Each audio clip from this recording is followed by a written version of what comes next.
It's my pleasure to welcome you all to the 75th Founders Day celebration of our college. Today, the 7th day of July, 2023. Sorry, we're starting a little bit behind schedule. There's so much downpour in Lagos today, and that is affecting everything. But we're going to start and get into the program, more so in the interest of those watching us all over the world.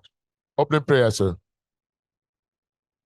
Acaosa billahi minash shaitanir rajim. Bismillahir rahmanir rahim. Subhanallah walhamdulillah wala hawla wala quwwata illa billahi al-aliyyil azim. We are grateful unto the Almighty who has granted us existence up till today. We thank Him for His mercies over us. As we are gathered today to deliberate on the way forward for our community on the occasion of the Founders Day celebration of Anwar Islam College, Agege. We pray unto Thee to be with us, guide our thoughts so that we'll have very purposeful deliberations. May our interaction be peaceful so that we live here in peace and we go back home and meet our people in peace. All this we ask in the name of Allah, the most gracious, the most merciful. Bismillahir Rahmanir Rahim. Alhamdulillah Rabbil Alameen. Ar-Rahmanir Rahim. Maliki Yawmiddin. Iyaka na'budu wa iyaka nasta'in. Ihdina siratal mustaqim. Ihdina siratal mustaqim. Ihdina siratal mustaqim. Siratal ladina an'amta alayhim ghayril maghdubi alayhim waladdallin. Amen. Thank you, Dr. Sanusi, for that short prayer. At this point, we're going to have a little change in the sitting arrangement. Sorry that we're just doing that, but we're going to do it right away. While doing that, I'm going to call on one of the students to read from the Holy Quran. Read from the Holy Quran in commemoration of the Founders Day. أعوذ بالله من الشيطان الرجيم. بسم الله الرحمن الرحيم.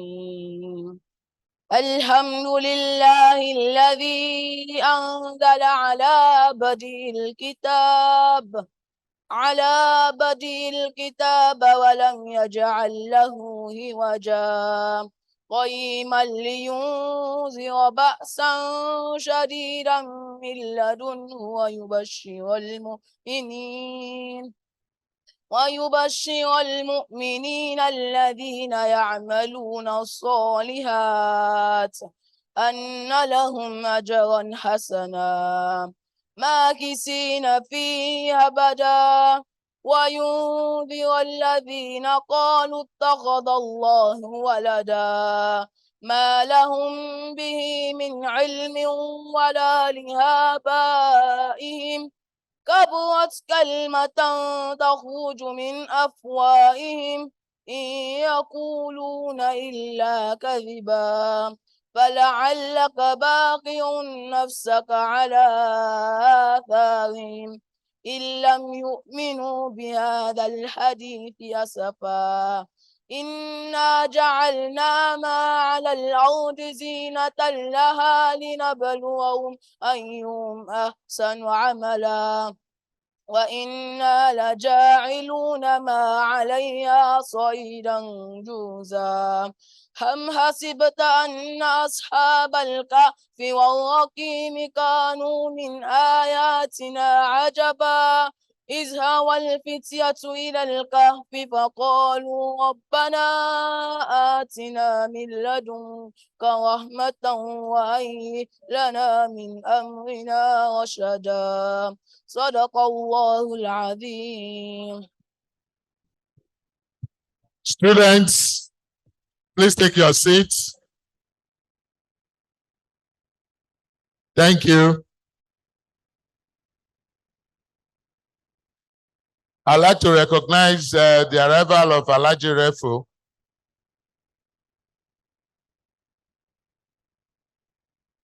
And well, we'll be doing the recognition as we go along.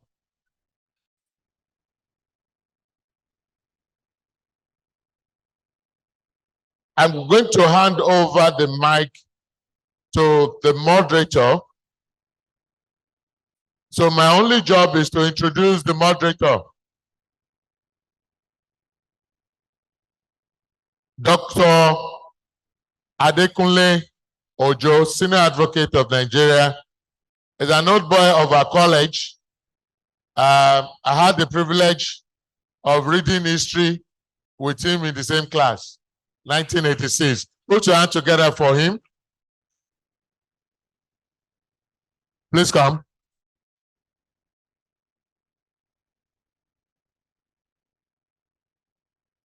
Dr. Adekunle Ojo was a long-time chairman of the Ikeja MBA. He again rose to become the second vice president of the Nigerian Bar Association.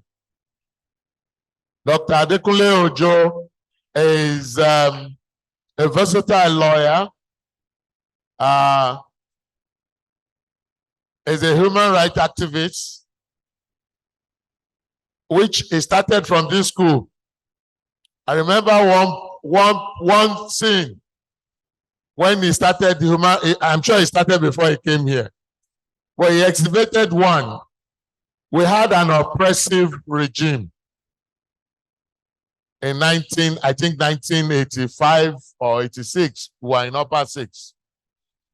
And Dr. Adekunle Ojo led the class to confront the regime.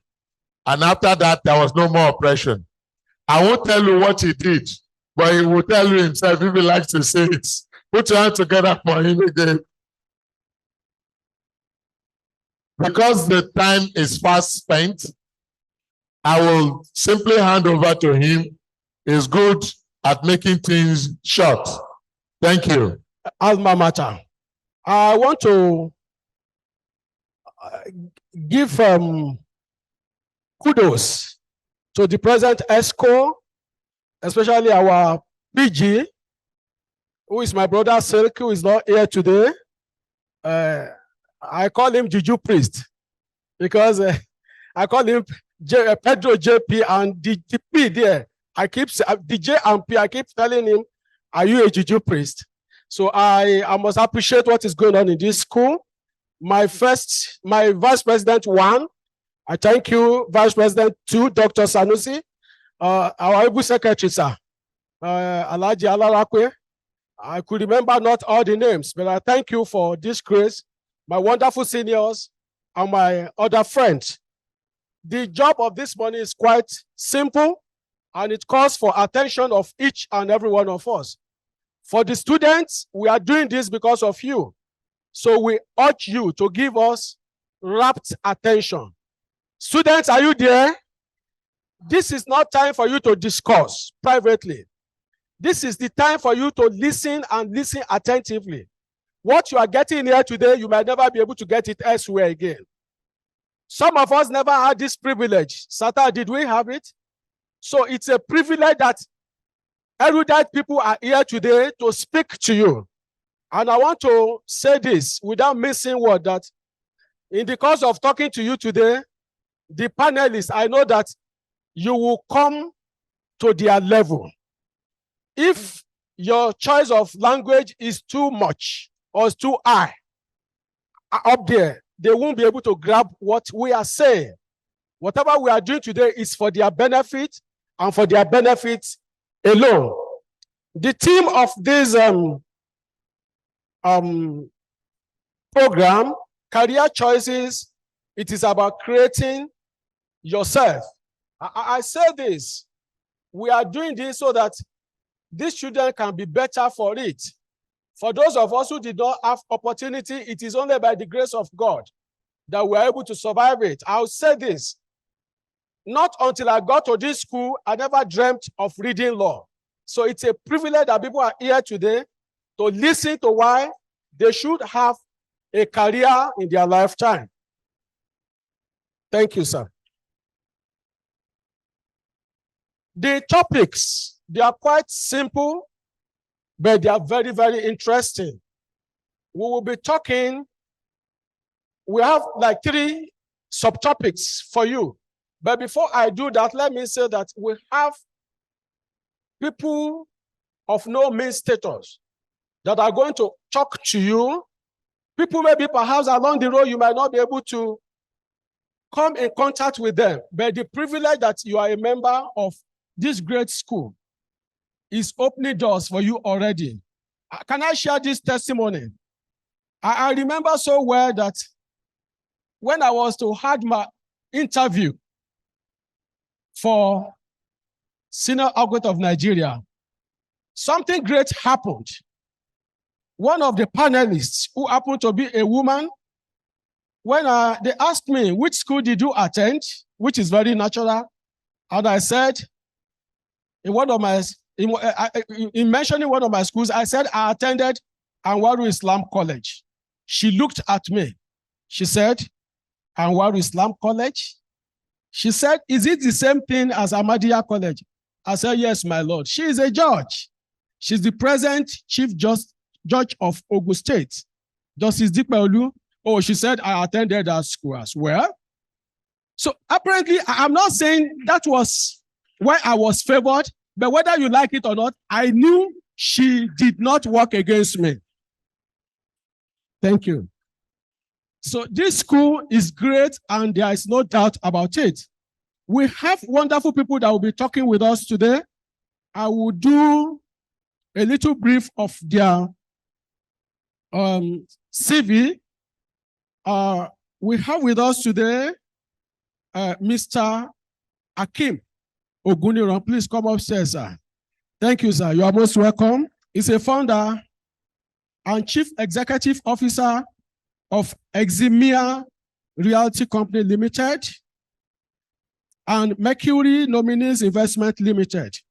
He's a non-executive chairman of the board of directors of Lagos Building Investment Company Limited, a non-executive director, RIA, that is based in Coventry, United Kingdom, and is a chairman and executive of so many other companies. I thought we would clap for him, sir. He's a leading thought leader in Africa, in African real estate, structuring, funding, and delivery. He's a frequent speaker at international conferences, seminars, and retreats.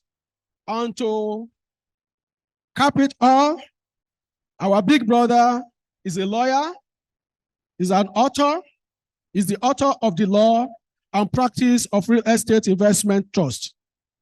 And as maybe I should let this out of the bag. And for those who knew before, it won't be a news. My brother is married. And who is he married to? He's married to a professor of law.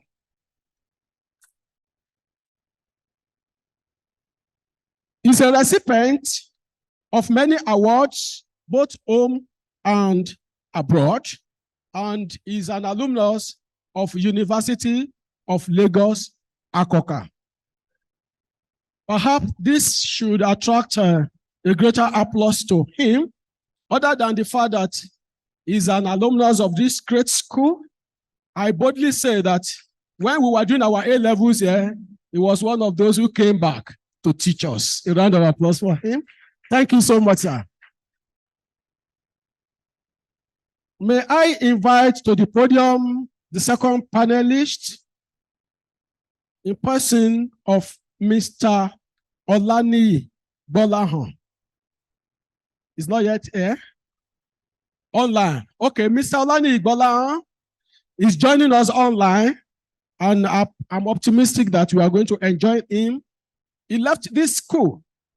I You know, I was elated when I realized that we have people across board in all professions. I said this, I'm not deriding the school I attended before I got here, but I happened to, at a point I asked, is there any architect from the totality of this school? Nobody could tell me one. So when I learned that Mr. Bolan is an architect, I am highly elated, and I'm still very happy that this school has been able to produce architect. He's an architect, he's an interior designer, is the founder and chief executive officer of GOA Group with legs and hands in space therapy, corporate realtors, interactive supplier, interior decoration. They have offices in Abuja, Lagos, and United Kingdom. Again, our panelist is an author, and to add to it, is a public speaker. He enjoys impacting and empowering others. So apparently, our younger ones, you are going to enjoy his speech. He's an alumnus of University of Lagos, again, and is the president, African Association of Interior Designers. And I add this to it, that by the grace of God, is an alumnus of this great school.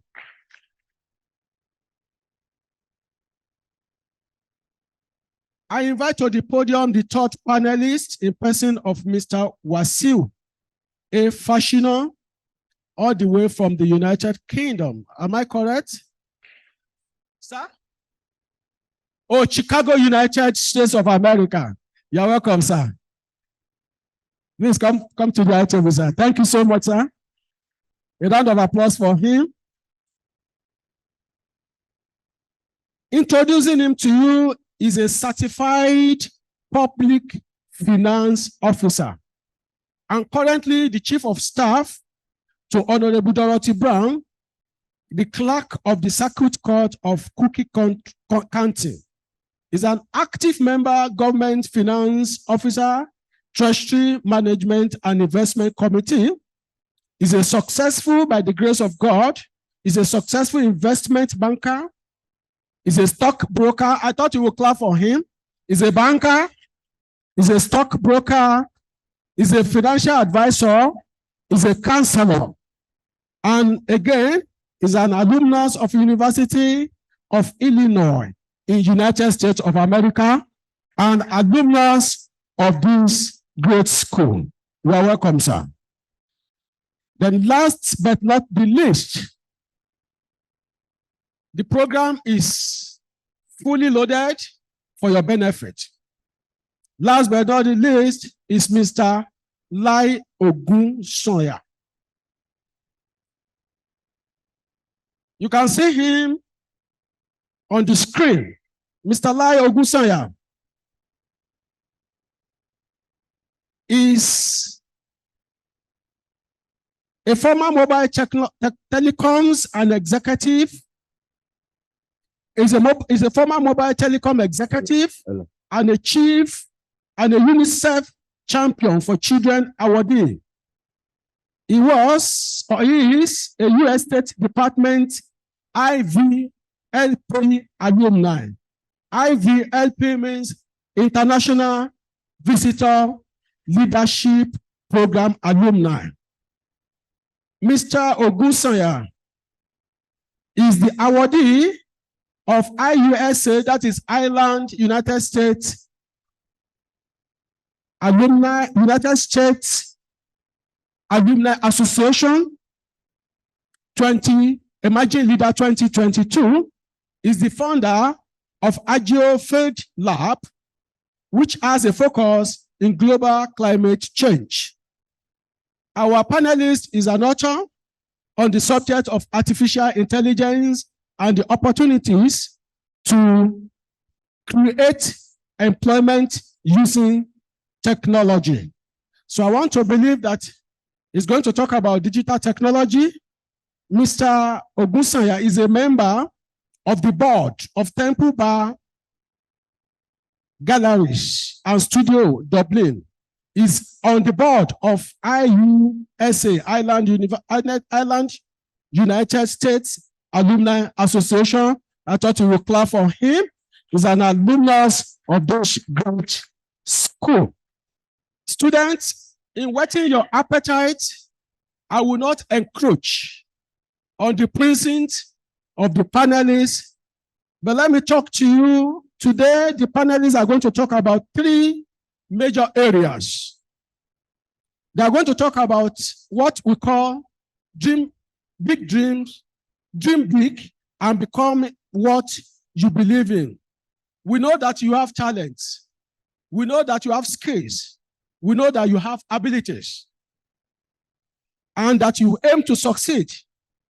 You want to be in your personal and your professional life, you want to be a success. The power and the fuel behind excellence and success, behind excellence, behind success, behind whatever you are able to achieve on earth is about your dream. When I was in this school, sir, I struggled not because they were not ready to do it for me. I specifically picked my JAMB form.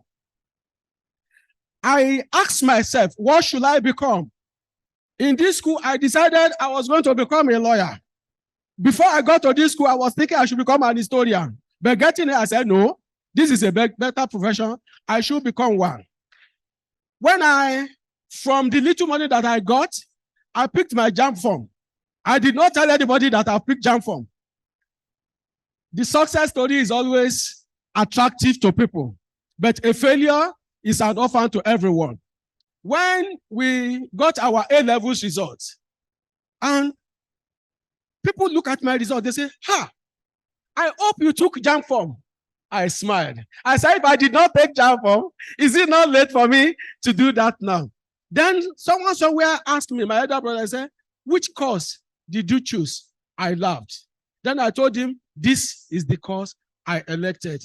Meaning, at that point in time, I had envisioned what should become of me.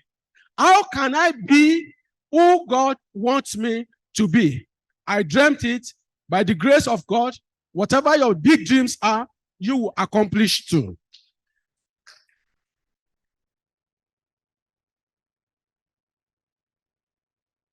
We are going to talk with you on entrepreneurship as the gateway to self-sufficiency. Self-sufficiency, by my understanding, is the hallmark of every successful entrepreneur. You are able to supply all your needs without the aid, without the support, without having to depend on anybody. You are able to focus on what you have. You believe that as an entrepreneur, you must be able to feed yourself. You must be able to cater for people around you. It is no longer fashionable for everyone to start looking for a job. Sirs, something happened when we became lawyers.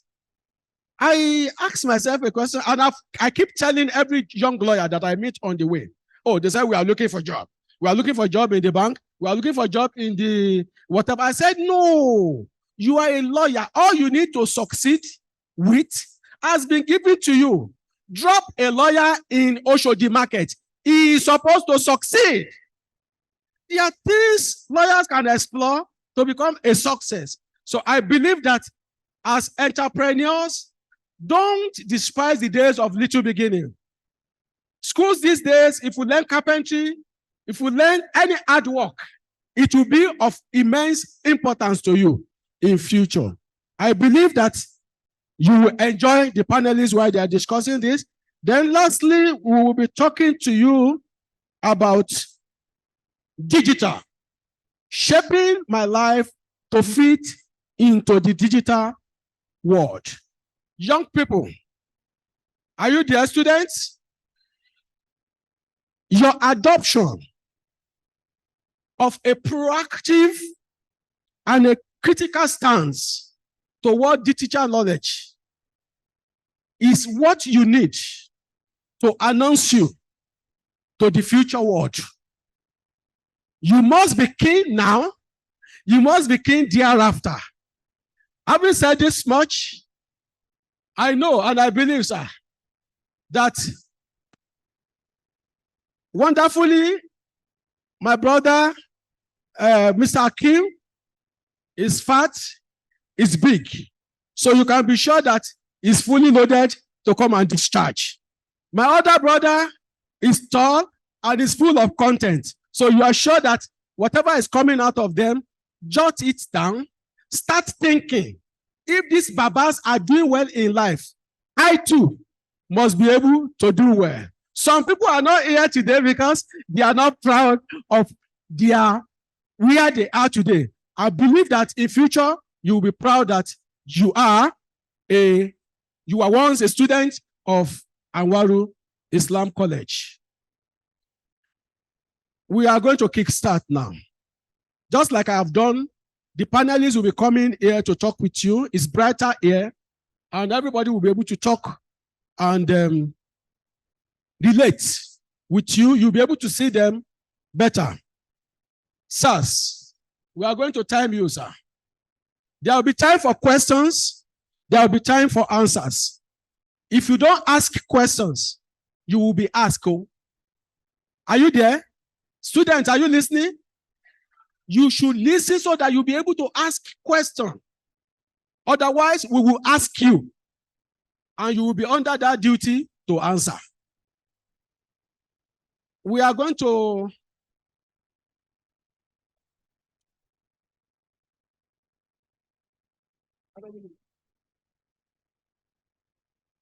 thank you so much. I have just consulted with my brothers, the panelists, and we have agreed because of the time, we will spend 15 minutes. And I hope that my brothers that have joined us online, the other two panelists too, you will take your 15 minutes, go to the core of whatever you want to discuss with us. The questions by the students might be able to elicit more answers, which will be called upon to answer. So may I invite first the man that I invited to the high table last, my brother from the United States of America, Mr. Wasil Fashina to be.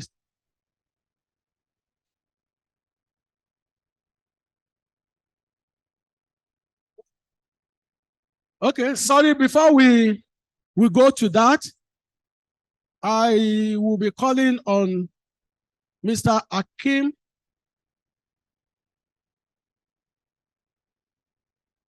our first speaker, Mr. Akim Oguniran, to do the keynote, to help us to wrap, to give like an abstract into what we are doing. You're welcome. So a round of applause for him. Thank you. Thank you very much, Mr. Moderator. First of all, I'd like to say that I'm very honored to be here today. I'm not taking this opportunity for granted at all. This is a great school. There are several people that we could have invited to keynote this program. So it is such a very rare privilege, and I'm not taking that for granted. And I want to appreciate the chairman of the planning committee, Ajiraman, and other members, and our troublesome Aburu, Sata, and all these other guys who are here today. Thank you very much. As the keynote speaker, my role is very simple. I'm just supposed to speak to the topics generally and leave the experts to come and distill the issues. Now, I want to start by making 3 preliminary remarks. The first thing I want to say is that I hope the students are hearing me. Are you hearing me? Okay, thank you. So I want to tell you that I stand before you today as a very proud alumnus of this great school. Very, very proud alumnus of this great school. I did my secondary school here, and I did my A-levels there. This school gave me a sense of purpose. And this school gave me a unique sense of pride. And I will tell you why. When I left A-levels here in 1981, and I gained admission to study law at the University of Lagos, in my class at the University of Lagos, there were 6 of us from this school. So imagine 6 members of my A-levels class, myself, Benga Ojo, Milton Macaulay, Yinka Shogunle, Adesheya Adebayo, all of us. So when we got to Unilag, people were asking, how can 6 people from one school be in this class? So you can imagine the kind of sense of pride with which we joined the school. No. Now, we live in a world of limitless opportunities, infinite opportunities all over the world, particularly when we are in a country like Nigeria. The opportunities are limitless. We see what is happening around us, and a lot of the time, I always tell people, don't be carried away by all the challenges. You know what they say in mafia?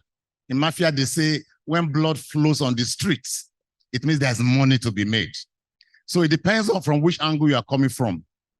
So it's a world of limitless opportunities, but it's also a world bedeviled by severe challenges. There are opportunities and there are challenges. If you look at our country today, there's so much wahala everywhere. And it is easy to give up in the midst of all this wahala. It is very easy to give up in the midst of all this wahala. In 1978, the American Army, they coined the term VUCA. VUCA, volatility, uncertainty, complexity, ambiguity. And I always say that maybe when maybe they had Nigeria in mind.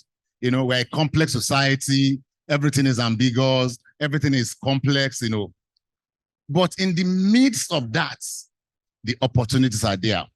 And my message for you guys today is that you have to understand how to navigate those challenges and rise before them so that you can achieve your purpose in life. So what I'm going to do today, I will tell you 3 short stories, just 3 simple stories, and I will try to connect the dots, and I will just share maybe like 1 or 2 principles, which I think you can follow to achieve your results. So 3 stories. One of the stories you probably have heard in a story that is there online. I'll tell you the story about one of my friends, and I will tell you a short story about myself, a defining moment in my life, what we did and how we arrived to where we are today. By the way, I worked in UAC for 25 years. I retired in 2018 before starting my own business. I joined the business as a lawyer. I walked through, became CEO of 2 companies, was named one of the top 20 CEOs in Nigeria in 2013, in spite of all the challenges. So my 3 stories. Number 1 is the story of a woman who had the ambition to be a writer. Her ambition in life was to be a writer. He had a literary ambition. So he entered secondary school. But when she was age 17, she was expelled from the school. And then her ambition became questionable. She was in England. Now by age 25, she lost the mother. By age 26, she ran to Portugal. Let me go and be teaching English. Age 27, she got married. Went into a severely abusive relationship. The husband abused her. So she married at 27, divorced at 28. By 29, she was on the streets living on welfare as a single parent. But she still had the ambition to be a writer. By age 30, she wanted to commit suicide. Now, when she got over that suicide, age 31, she wrote her first book. By age 34, she wrote 4 books. When she was age 42, the book she wrote sold 1 million copies in one day. Her name is J.K. Rowling. She's the author of Harry Potter. Today, the value of her writings, I checked yesterday night, is over $15 billion US. Now, she had an ambition. She had a purpose. She had challenges. Yet, she did not allow the challenges to overwhelm her. And she was able to arrive at her destination. The second story is about my friend. When I left this school in 1981, between May and December, I went to do vacation job. at the Federal Ministry of Justice. So I met this older friend of mine, you know, much older. So every time during break, I will be in the library reading newspapers. So he came to me, much older person. He said, "A young man, during break, when everybody is roaming about, you are always here every day reading newspapers." Oh, I said, "Because I'm just here for a brief time, you know, that my admission is coming in the next few months. I'm going to study law at the University of Lagos." Oh, the man said, "You know that my long-term ambition has been to be a lawyer," you know. So we became friends. Of course, December came, I gained admission, I left, but we kept in touch. A few years later, she told me that she wanted to give his ambition a chance. So she went back, she did school start, she passed everything but English. And then she started sitting for English. 1 time, 2 times, 3 times, 4 times. You know, in those days, we used to do May and November. So she would do in November, she would bang it. It would do in May, it would bang it. It looked for English 12 times, it was banging it. On the 13th occasion, he went to sit for English at Igomode Grammar School. Meanwhile, he was a landlord. So they told him that he had to wear uniform. So he wore uniform. He told me that when he got to Igomode, the first person he saw was the daughter of one of his tenants. And that one said, "Ah, Daddy, what are you doing here?" He said he also told her, "You too, what are you doing here?" He did the English that year, he still banged it. He passed English on the 15th attempt. Then he went to school, he qualified as a lawyer, started practicing about 20 years ago. He had an ambition. He did not allow circumstances to weigh him down. He did not allow challenges to stop him. And that is my story for you today. In order for you to realize your dream, your career dream, you must be determined, you must be focused. A little story about myself also, which I also want to bring to your attention. When I left law school, I was posted to serve at the University of Ilorin in 1985.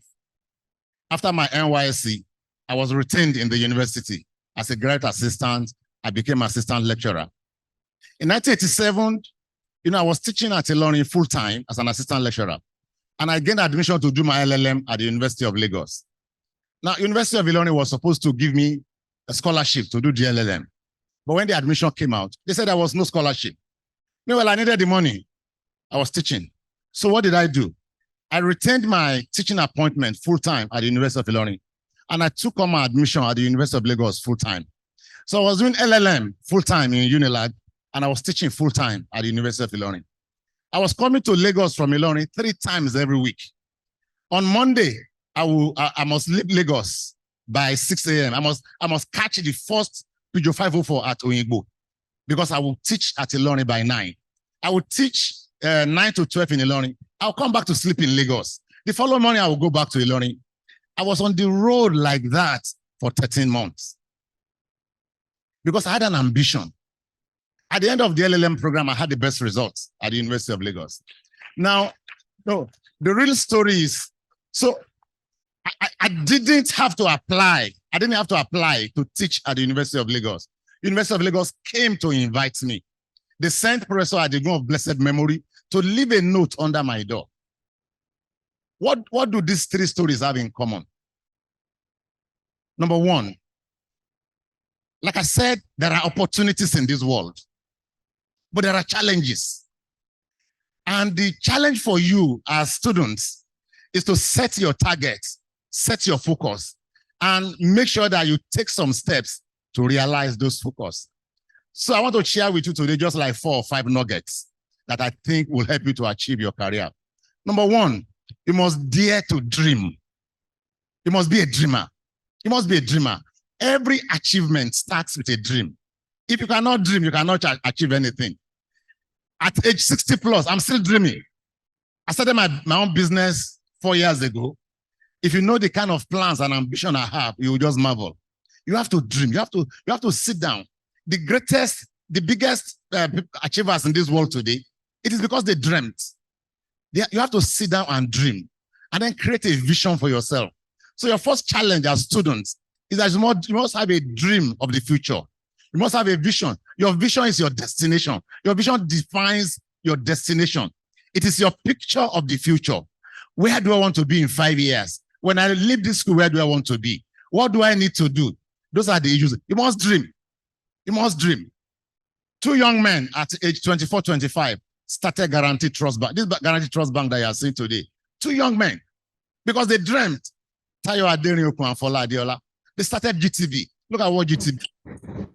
When Atedo Peter site started IBTC, it was only 20. Arriving at Luton. Change here for other national rail services. How many minutes do I have? 1 minute. So you need, I'm sure you can connect from my story. You need to dream. You need to dream, dare to dream. Support your dream with action. Because like they say, a dream without action is just a mere wish. You have to dream. You have to work hard.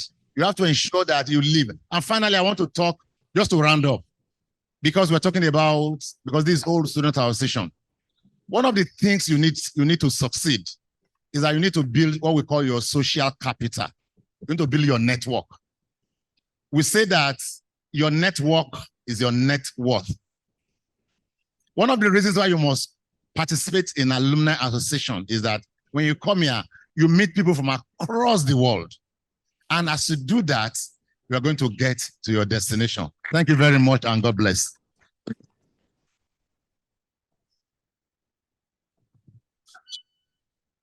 Another round of applause for him. Please mind the gap between the train and the platform. Can I have all the students stand up? Stand. Sit. Stand. Sit. Now remain standing. When you say a round of applause, can you give me a round of applause? Let me see.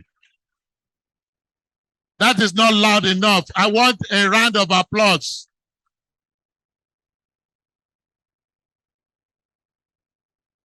Thank you. Thank you. Now sit down. Sit down. There is an award.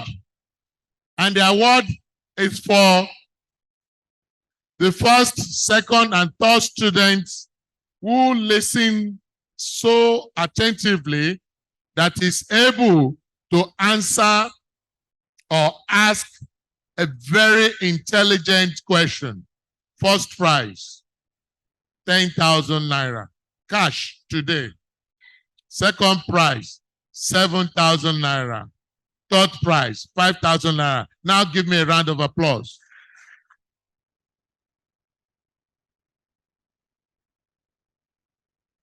And you need, when a speaker has finished speaking, I need to hear that round of applause. My senior here told you of a lot of things he did in school and all that. You are all too busy. When I come around again, you won't like me. A round of applause for me. Thank you. Thank you. Thank you so much. Well, thank you so much, my learned friend, for that interjection. It's a good one. Once again, I want us to give a round of applause to our keynote speaker. Thank you so much. So many things is said. And I want to believe that so many things we have been able to note from all he said. He spoke about somebody who determined from onset that I was going to be a writer. He spoke about somebody who determined that he was going to be a lawyer. And the writer became a writer. The lawyer eventually became a lawyer. It means focus on what you have. What did I say? Your talent, your ability will see you through. Theodore Roosevelt said something. He said, believe you can, then you are halfway into it. The fact that you believe that you can make it means that you have settled half of your problem. You will make it by the grace of God. May I call on the, yes, we are done with the, we are through with the keynote address. We'll be going to the first, or we'll call it the second talk now. which is entrepreneurship as the gateway to self-sufficiency. That will be taken by Mr. Olaniyi Bolan online. A round of applause for him. Thank you. Good afternoon, everybody. Good afternoon. Thank you. Thank you so very much, Chairman, Planning Committee, and alumni of this very great school. I want to thank the moderator as well. It's a privilege, it's an honor to be joining all of you. Great students, how are you all doing? If you know that you are going to be very great, I want you to shout it. I am going to be very great in life. Good, very good. It's a pleasure to be here. I'm not going to take, I don't want to take time. I just have 15 minutes, so I should be wrapping up by 12:30. I want to start by saying that I didn't graduate from your great school, right? I graduated from Comprehensive High School, Ayetoro, in Ogun State, but I'm sure that here seated we would have architects rise from here as well. So the keynote speaker did a fantastic job introducing, all of the different facilitations we're going to do. So I'm not going to mention what he has mentioned. I want to start by saying this. It doesn't matter how old we get by God's grace. You will always remember when you were in school. You always remember when you were in GS1. So some of you are here now, from GS1 to SS3. And you might probably be thinking, do I need to be here? I want to go and play football. I would rather be playing. But the truth is this, the decisions you make now will affect you in the future. They will affect you in the future. You will remember in the future the decisions you are making now, right? So this is what we want to talk about, entrepreneurship. And I want to share my slides. Okay. Entrepreneurship as the gateway to self-sufficiency. And I'm going to be doing my best to, say, I want to start this way. If I had the opportunity, I would have asked an interactive question and asked, why are you in school? And I know I'm going to get a lot of answers to that question. Why am I in school? To pass. Oh, some people will say, because my parents wanted me to attend school. But I'm going to do my best to answer that question quickly for you. You see, in life, the automatic response of every human being is to survive, right? We are created to survive. And you might be depending on a parent now, but the time will come that your survival in life will be your primary responsibility. You will have nobody to depend on but yourself. So that's one thing that is compulsory for every human being is the need to survive, okay? The need to survive, right? So I want you students to say survive, right? Survive, you have to survive. And the way to survive in life is to make money. So you need to realize that why you are in school is because your parents, your guardians, your elders, alumni, they know that I don't want to use the word propensity, the probability of your surviving in life increases when you get an education.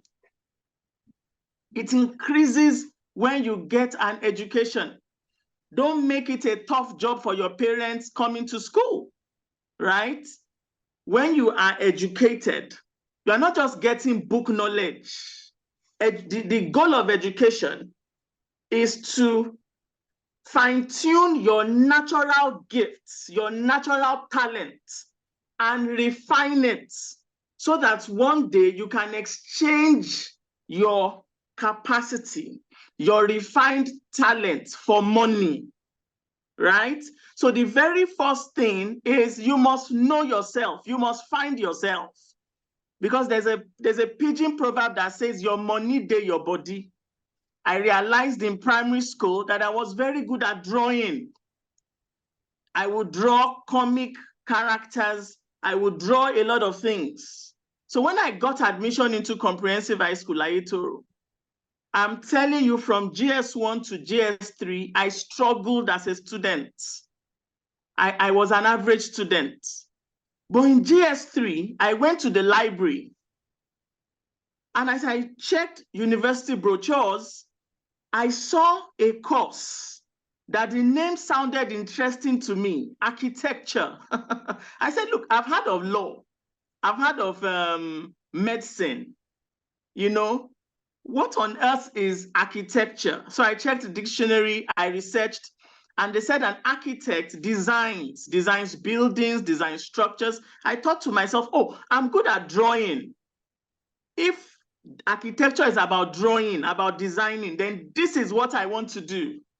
So I found myself, thank God, in GS3 at the library. And I decided there and then that I was going to be an architect, right?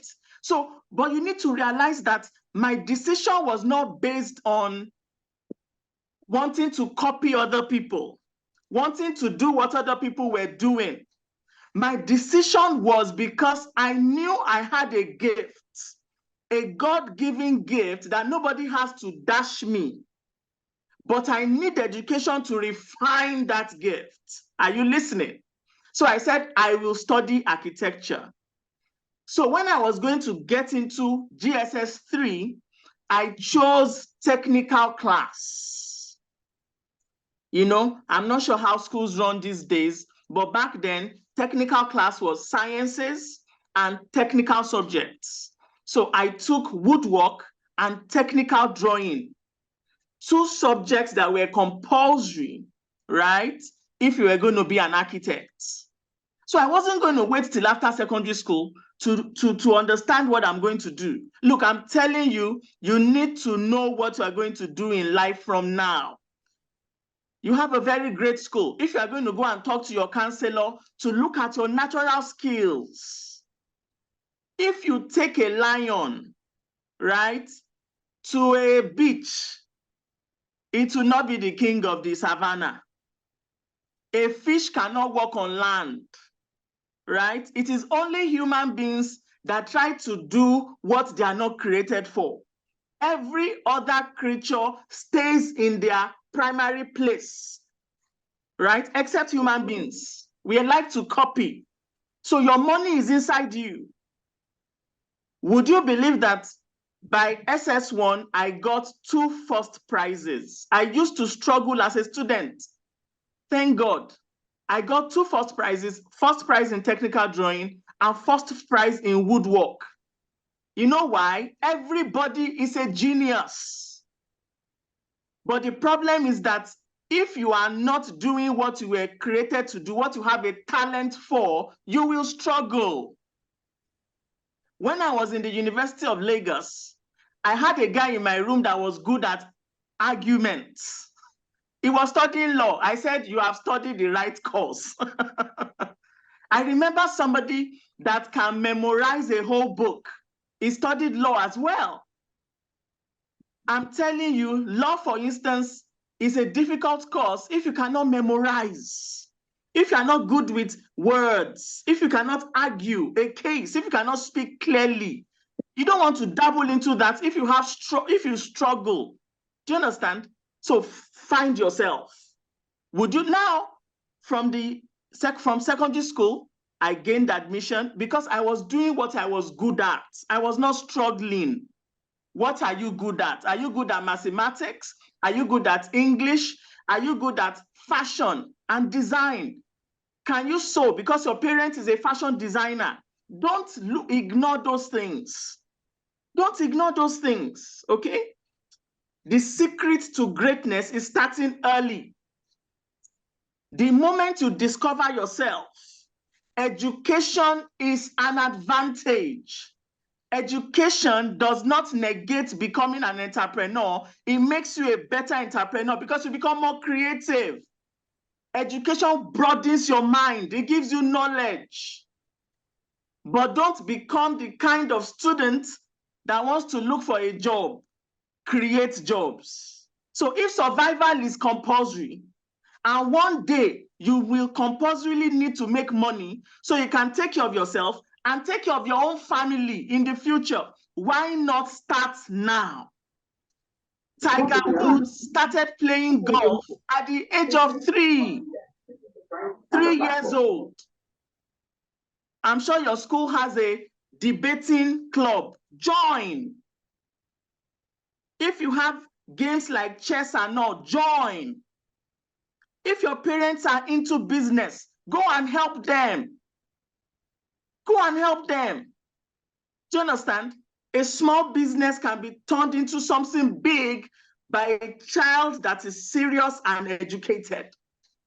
So I want to challenge you. The secret to greatness is starting early because you start to make all of the mistakes now. There is nothing wrong with making mistakes, except when you make mistakes when you are older. Imagine having a family of your own and your mistake is to destroy a business or to get fired at work because you were not productive. Where will the money come from to take care of them? So the room for error begins to reduce as you grow older. Make those mistakes now, right? Make those mistakes now. Purpose influences behavior.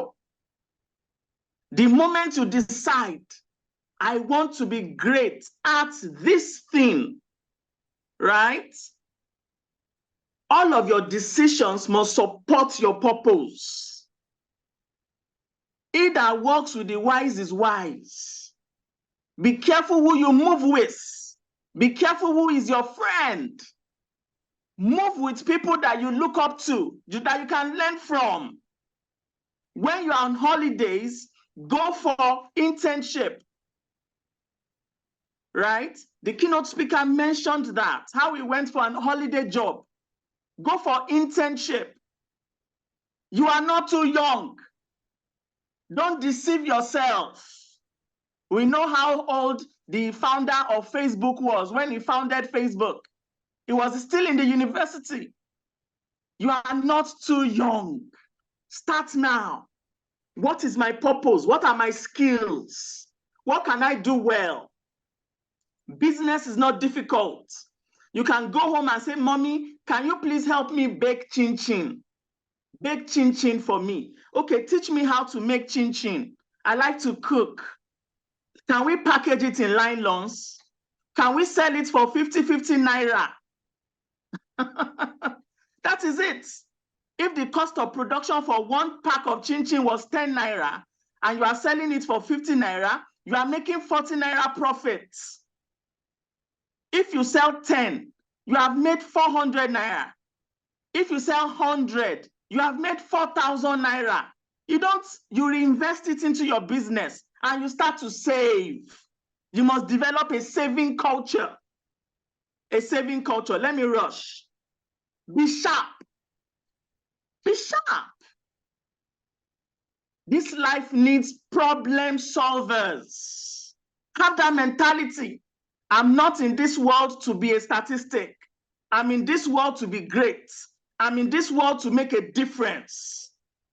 I'm in this world to change things. I'm going to help Nigeria. So start practicing now. Do something. You like to bake, you like to sew. Learn a skill. There are plenty of skills: carpentry, web design. Who says as a secondary student, you cannot design websites? There's a lot of money to make from that. You can design websites. You can learn programming, right? There are a lot of things. We have an expert here who is going to talk about,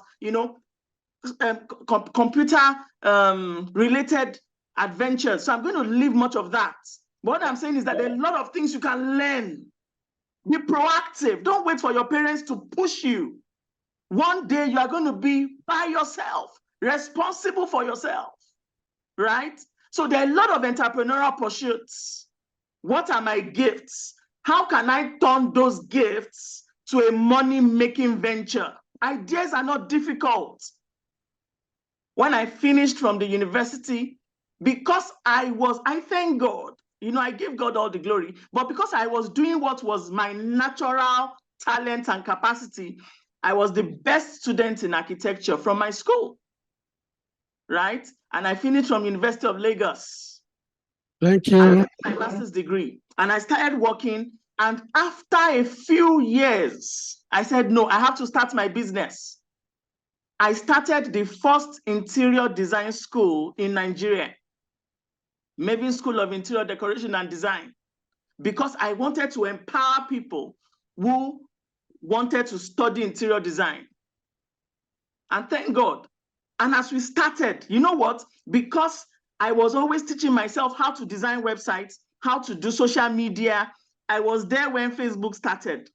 I didn't have to pay anybody. I did these things myself because I was always playing around with the computer.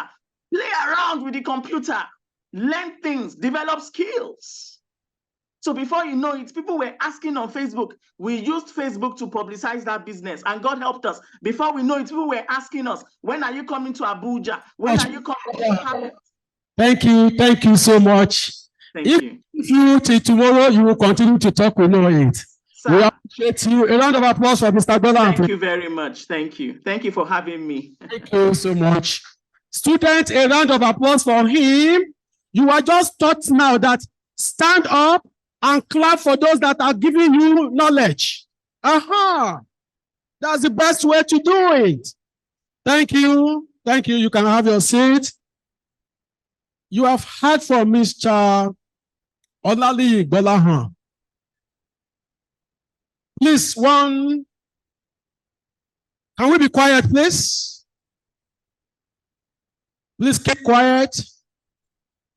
You see, he has taught us today that the aim of education. Are you there, student? Are you listening?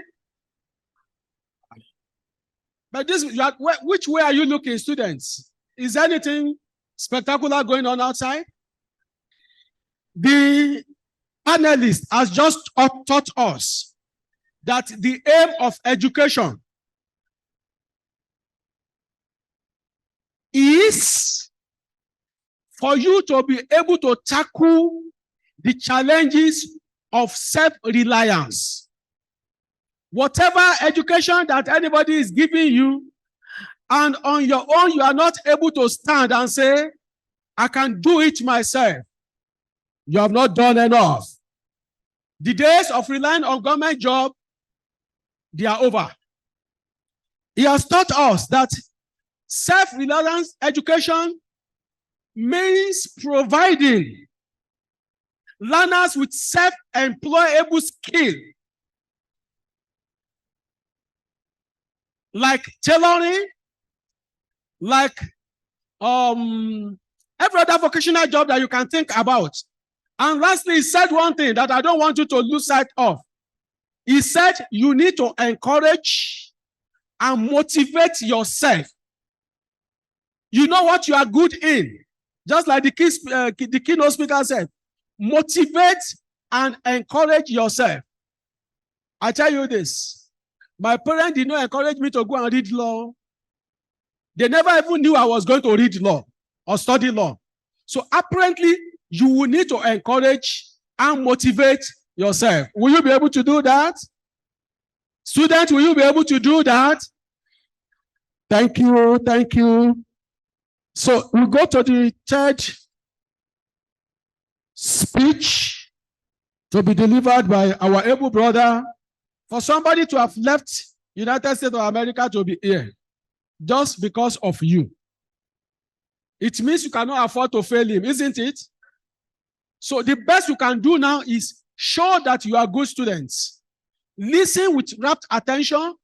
Hear what he's going to tell you so that you can ask questions.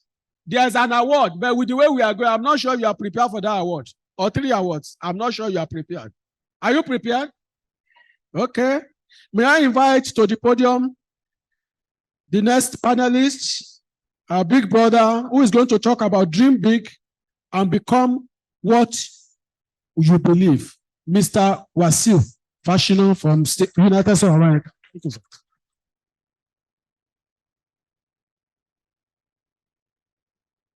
Great Acaosa. Great Acaosa. Great Acaosa. First of all, I want to extend my gratitude to the planning committee under the leadership of Alhaji Alarakwe, and to the board under the leadership of San Pedro Lawal and Barrister Satar Omolola and Dr. Sanusi. And thank you very much for the invite. I'm Wasil Fashino, class of 82. As stated earlier, I live in Chicago, Illinois, and it's a pleasure to be here. All my seniors, it's a pleasure to see you guys. And thank you for supporting the school. I really appreciate everything you guys do over here. Thank you very much. Can you give all my seniors a round of applause, please? Okay, students. The school already laid the foundation for us. Our school motto is either the best or nothing. Either the best or nothing. At this time, I want you guys to say after me, I am somebody. I am somebody. I'm the best. I am somebody. I'm the best. I'm not going to tell you what career to pursue in your life, but I'm going to tell you whatever career you decide to pursue, just do your best. That is what anyone in this world is going to ask of you, to do your best. And the school already set the foundation. Just follow the school model. Talking about doing your best, I'll give you an example of my own personal job career in the USA. My first job, right after I graduated my bachelor's in finance and accounting, I was hired at the court system. And the first description, my job description, the first assignment they gave me was to stamp return address on envelopes. And they were boxes and boxes of envelopes. All I was doing was stamping for like 3-4 days to a week. Then the following week, I was like, I'm the best. I'm not going to do this anymore. So I quit. In my mind, I didn't call in. I just quit. So the manager called me. She said, why didn't you come to work? I said, because I didn't go to school to be one of the best students to be stamping envelopes. We're talking about dreaming big. She said, you know what? Since we've been having everyone come in and stamp envelopes, you did the most boxes ever in the history of that company. Just stamping envelopes. She said, we have a managerial position open. Can you come in and the interview for that position? And I came in, they interviewed me, and I got that managerial position. Remember, I came in as an entry-level employee, and I ended up to be the chief of staff of an elected official, the second largest court system in the United States of America. Just because I did my best when I was stamping envelopes. So no matter what position you are, just make sure you give it your best. That's what anyone is going to ask of you. Be passionate of what you do. You're going to have challenges. You are going to have challenges. Students, listen to this. In life, if anyone comes here and tell you life is smooth, they are lying to you. You're going to have challenges, but guess what? Tough people last. Tough times do not last. You need to stay tough, strong. Because what? You are from Ahmadiyya College or Anwar Islam College, Agege. You are the best. The foundation has taught us to be the best and to be strong. That's the way we were brought up in Ahmadiyya College, Agege. Anwar Islam Model College, Agege. Pardon me for that. I'll be mixing both up. And I want to talk about careers. You know, you don't have to be the best student to be successful in life.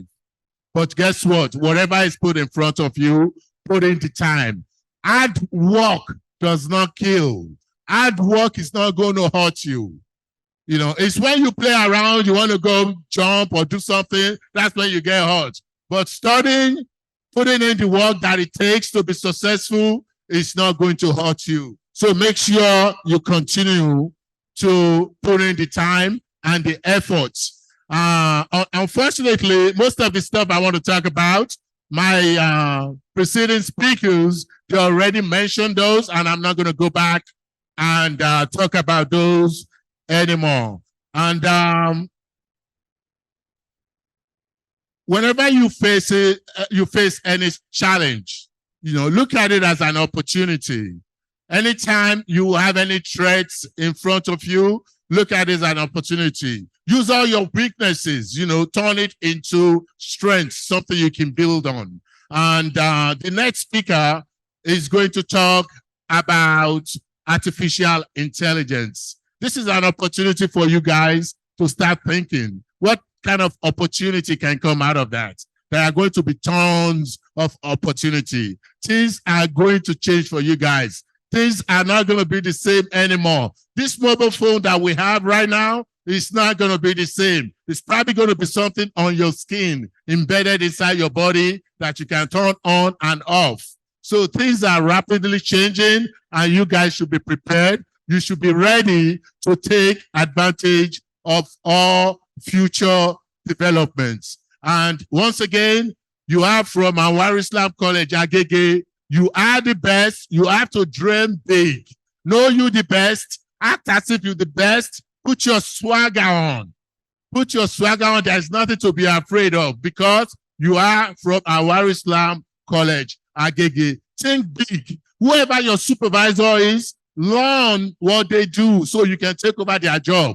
Even if they know, let them know, yes, you want to understand and you want to learn what they do. So do not discount yourself. Don't make yourself small. Make yourself big because you are from Anwar Islam College, Agege, and you are the best student ever. On that note, can you all please give yourself a round of applause as a student of Anwar Islam College, Agege.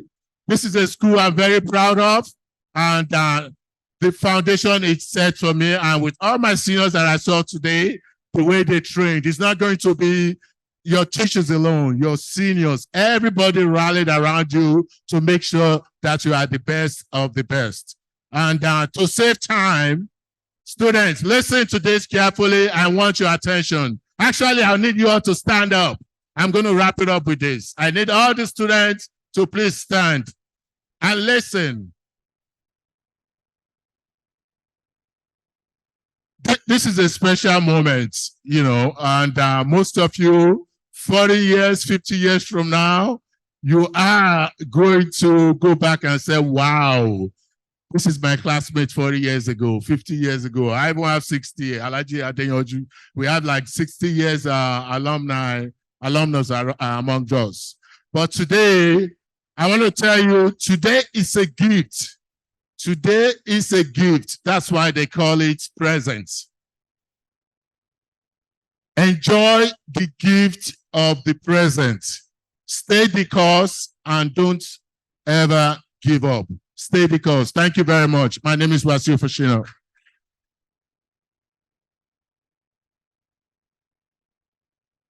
A bigger round of applause for him, please. Thank you, thank you, thank you, thank you. You have heard it all from Mr. You can have your seats, please. From Mr. Wasiu Fashino. It was once like you. So, and if it was once like you, it means in future, you can be bigger than him. Do you believe you can be bigger than him? Aha. Our prayer is that as many as you are, it does not matter how big anybody is here today. It does not matter how high up there anybody has attained. You will all be bigger than us by the grace of God. You believe that? Yes, you have heard from Mr. Wasiu Fashina. He has taught us, one, it is good to have skill. It is good to have talent. It is good to have qualities. It is good for us to think big. But he has taught us now that thinking big itself is a foundation on which you can build on.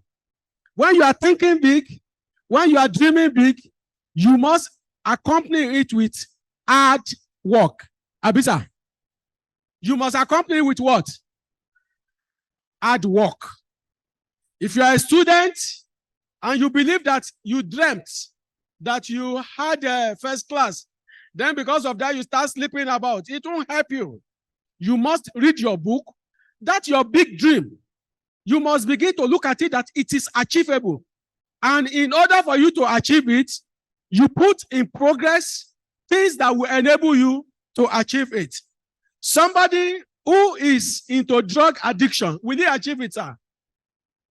If you are taking drugs, if you are falling out, if you are joining courts, you cannot achieve, you cannot attain your big dream. So I ask you today, why must you allow that big dream to die without being celebrated? So you must be able to tell yourself, like Mr.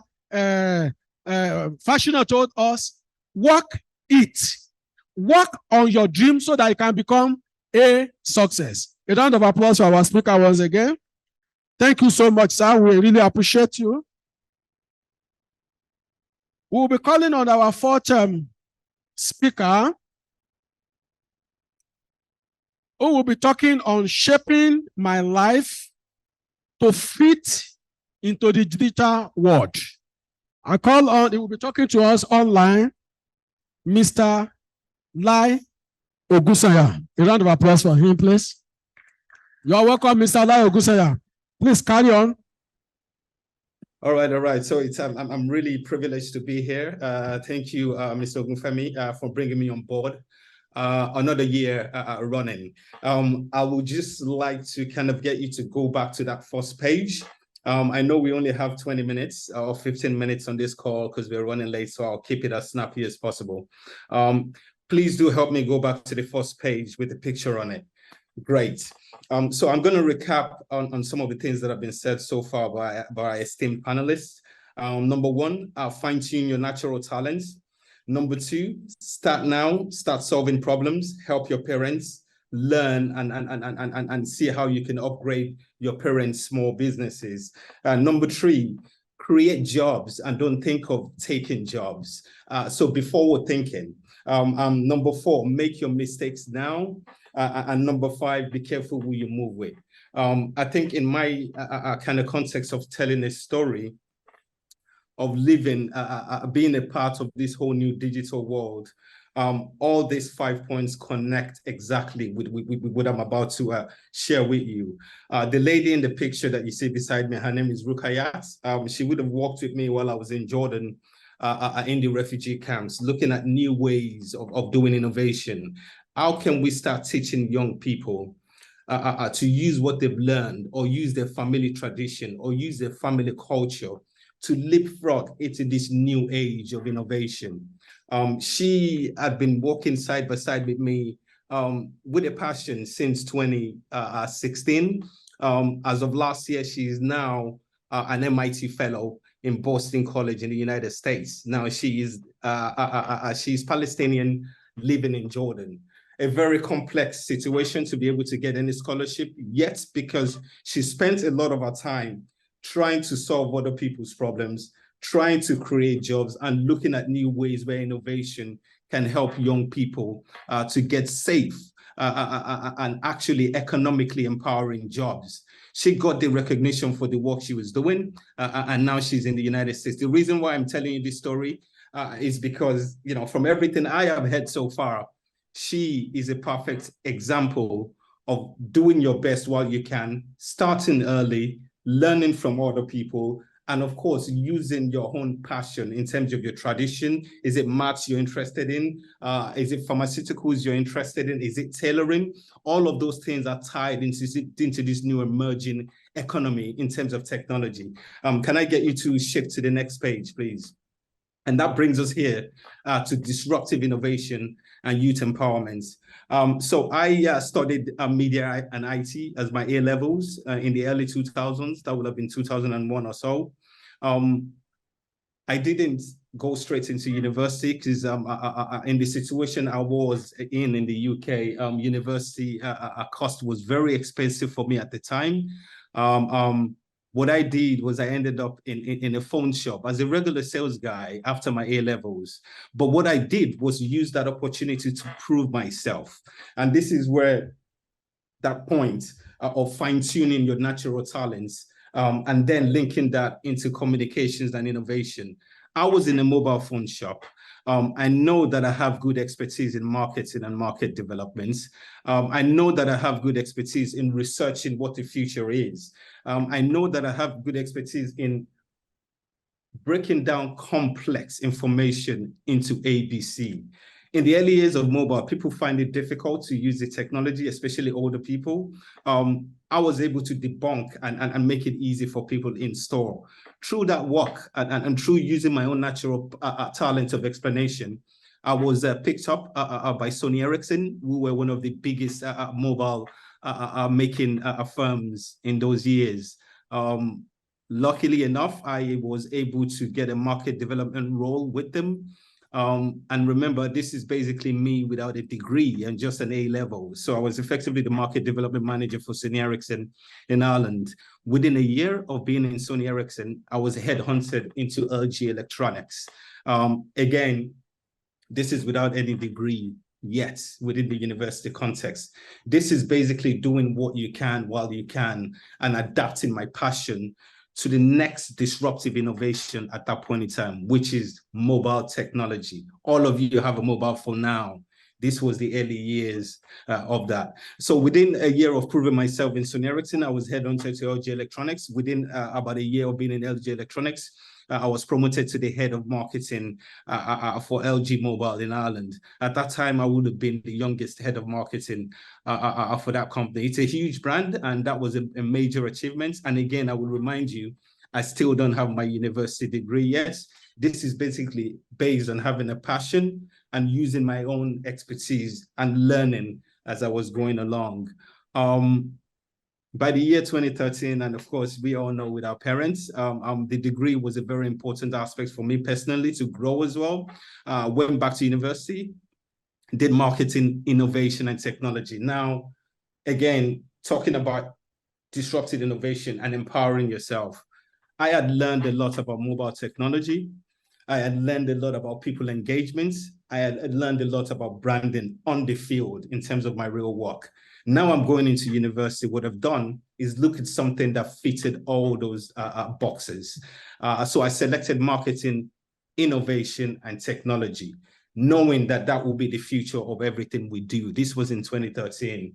And of course, funny enough, you have Facebook, Google, Twitter, etc., and all the new mobile phone emerged then as well. Your Apple, your Samsung, all on the back of the early years of mobile. So I was effectively well equipped as a professional, and now on campus I will be well equipped in terms of the educational and kind of academic elements. But within a year of being in university, I would please ask you to change the slide page, please. Within a year, yes, just go back one step, please. Yes, thank you. Within a year of being on campus, knowing technology, knowing innovation, and understanding that I have a passion for lifestyle. Within a year of being on campus, I'd set up what's called the House of Akina. Now, what that started doing as of 2013 was talking about how, and I'll ask you to listen very closely to this because it reflects back to one of our esteemed panelists' points. How can I start creating jobs for women, most especially our women, our African women who are here in Ireland, who might be finding it difficult as a tailor or as a designer to start up their own enterprise. So using this model, we started creating really cool lifestyle products, but with a twist. We were looking at climate and waste and how can we reduce that. Now, remember, this was in 2013. We are now in 2023. And one of the biggest things you're hearing about is climate, waste, reduce, reuse, recycle. 2013, we set this up. We were using old African, old materials. So old Adire and old Kente materials. We would use them to make bow ties and pocket squares. And then we sell those bow ties and pocket squares and use the profit to fund educational workshops for our mothers and our aunties, and our migrants, our sisters here in Dublin, Ireland. Now listen to all of that and let's recap.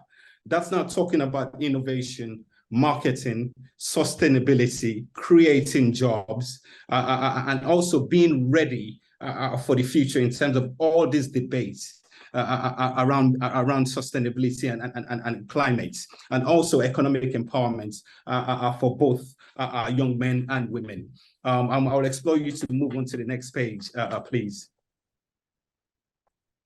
So having set that up and having been successful in that, I graduated, and within a couple of months of being graduated, I was headhunted by the Ryan family. Those of us who are in Europe, those who would recognize the Ryanair airline, and in the EU. So the owner, the family called Ryan, headhunted me and asked me to come across to manage the private philanthropic portfolio. I know we don't have much time, but this gives you a kind of a true story of how things can happen if you continue to, do what you can, do what you're best at. Don't deceive yourself. I think all of those messages have really played out for me in a good way. And it's worth telling you this story in order to explore that. So having been headhunted, I was basically told, look, we want you to go into the Middle East because we want to change how the UN and how governments are dealing with NGOs in terms of young people and innovation. This was in 2016. So a lot of focus back then would have been on primary school and kind of the nursery level within the global education agenda. So I was sent in to look at what we could start doing for that age group 16 to 25. And what you see on your screen is an example of one of the outcomes, millennial aviation. So looking at science, technology, engineering, arts, and maths, and how can we blend all of that to do something cool, but also will teach young people what the future is in terms of innovation. So we zoned into drone technology back then because we know that the future is about decarbonizing logistics. So decarbonize means using transportation that does not use fuel. It only uses battery and it's clean. So the future is about decarbonizing logistics. If we were to be ready for that, we need the manpower, we need the work staff, we need the engineers, we need the instructors, we need the programmers, etc. This is why we zoned in on looking at STEAM and focusing on unmanned aviation and logistics. I would implore you to move the page forward as well, please.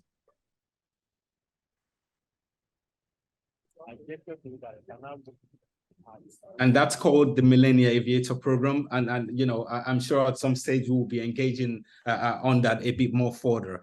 So you can see they say decarbonize logistics and response. So, you know, the future will be a lot about using drones to respond in terms of emergencies, using drones for delivery, using drones for agriculture is already happening. There will be air taxis in the future where we will take a taxi from the airport and it's all autonomous. That's going to happen. It's not just a blah, blah, blah test happening in Latin America and in Hong Kong as we speak. And we are using drone delivery here in Ireland as we speak in terms of medical and food delivery. So that future is happening. Zipline is all over Africa. In fact, Zipline is constantly looking for engineers in Nigeria as we are talking. So when you look at this program around 2016, 17, 18, 19, it's done what it's supposed to do in terms of preparing the young people for this new era of drone technology. I will implore you to move forward with the slide again, please. And that's just an example of one of the programs we did here in Dublin and one of the students. Please move forward. And this is an exciting work. You know, never in my life did I think I would be doing any work with the European Aviation Safety Agency. That's like, you know, working with the Nigerian Air Safety Authority, except working with the European Air Safety Agency. So we worked with them to draft what you can see there, which is basically a manual on how to operate drones safely by young people within the EU. So that was translated to German, and that would have been used in Dublin, in Germany, Lithuania, Poland, all of the EU, talking about the safety of drones. And you know, for those who will be following geopolitics, etc., we know that drone technology is now a very sensitive subject. So this work mattered, and it will continue to matter. So, you know, again, you know, just backtracking and looking at my journey there and how I've ended up contributing to something that I feel passionate about because I love technology. Now I am engaging the European Safety Agency on how we can use technology better, and also helps my career because I can talk about this now as a stripe on my jacket or whatever we want to put it. And you guys should do look into things like this in terms of drone technology and how to do it safely. You can start doing things and educating yourselves and other people.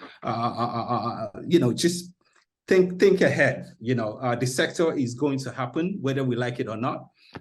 So let's think ahead. I'll implore us to move forward quickly so I don't run out of time. And this is just a bit more about drones and what that looks like in the future. There will be jobs in the technical feasibility and maintenance sector. There will be jobs in safety protocols and processes. That's lawyers, whatever people would like to read and write manuals. There will be jobs in cultural sensitization and engagement, those who want to be lecturers and teachers. There will be jobs in workforce, which is, you know, those who want to be entrepreneurial and create their own businesses. So all of these angles are all interconnected in terms of the future of mobility. We can move forward, please. So I've given you a brief history of where I was back then. As of today, as of this year, I'd set up my own startup. I'm knowing everything that I've known over the past 20 years.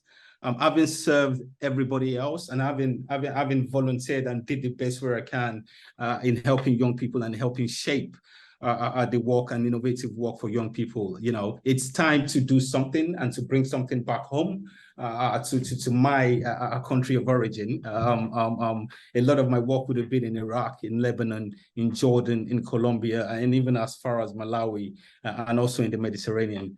So coming back home, we need to start looking at how we do our best around this whole new climate, energy, and renewable sector. That is where everything is going, guys. I hope you're paying attention. It's a necessity in Africa.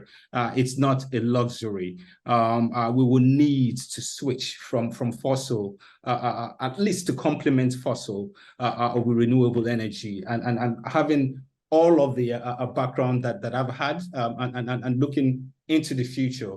These are some things that I think will play a huge part in transforming the sectors and transforming countries and also transforming the African continent in terms of climate technology. Can we get forward and dive in? Thank you so much. Thank you so much, Mr. Ogusanya. Yeah. Sorry, you have just 15 minutes. You have taken about 17 minutes. Right. We actually appreciate you and we are enjoying you. But because of other programs that are lined up for today, we won't be able to take you longer than this. But you can be sure of one thing. We have enjoyed you. We have listened to you with rapt attention. Your transformation is a wonderful one. How you started where you are.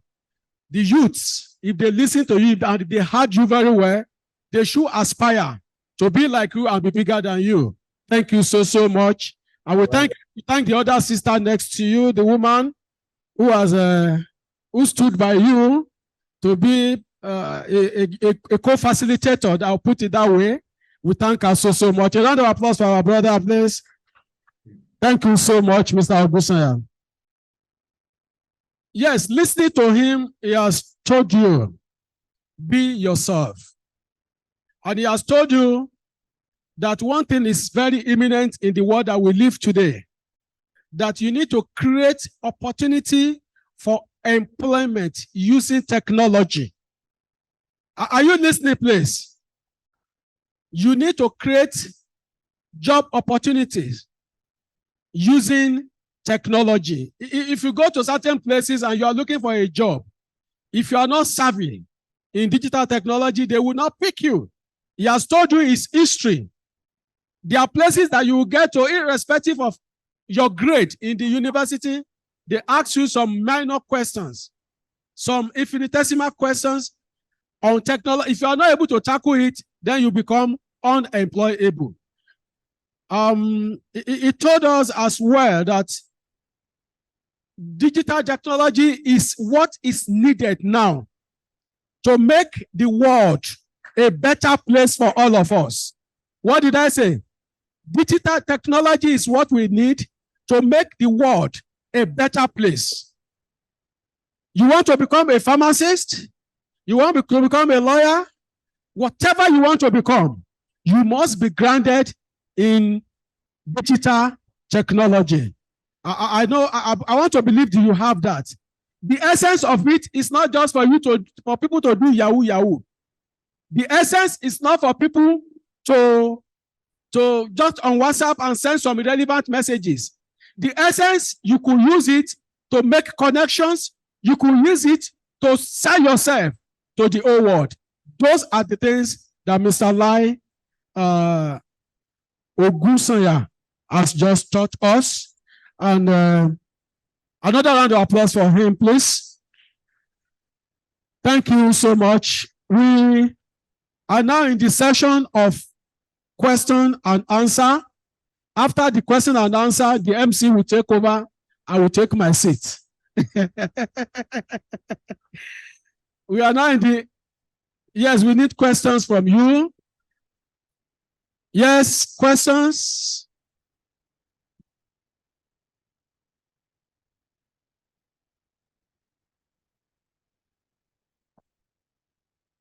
Break the little down and then bring them. Okay. Like, don't make it I don't know what.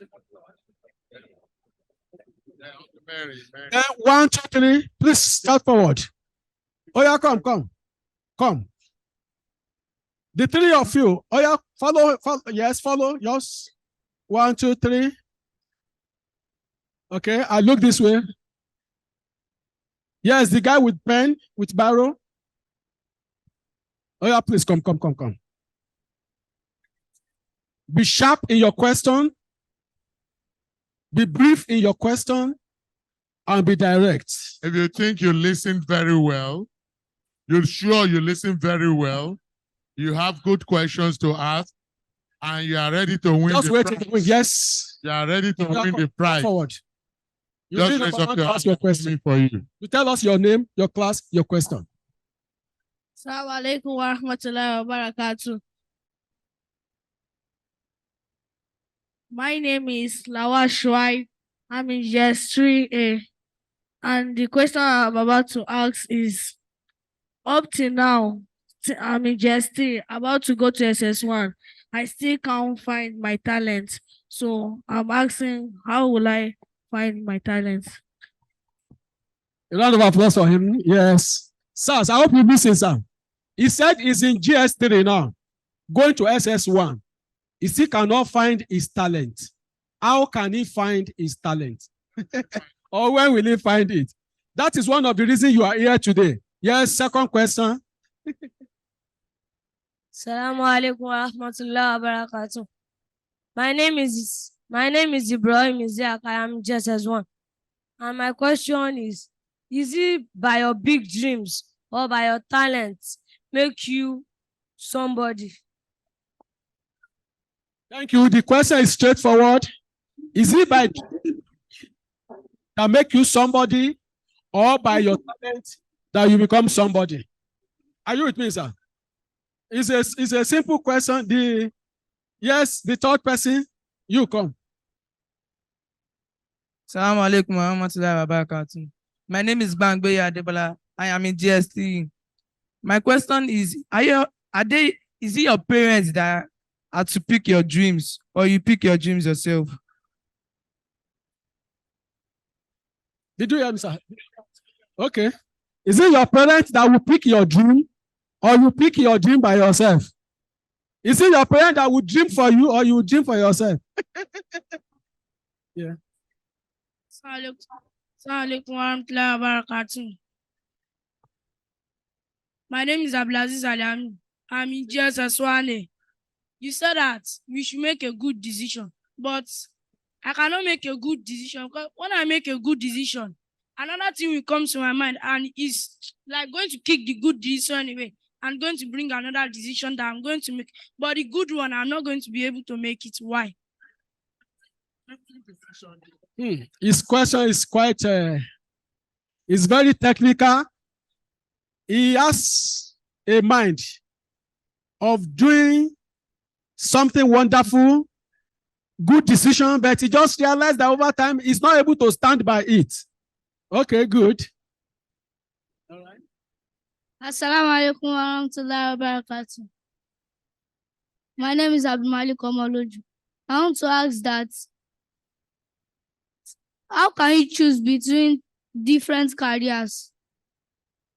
Thank you. How can you choose between different professions? Abi?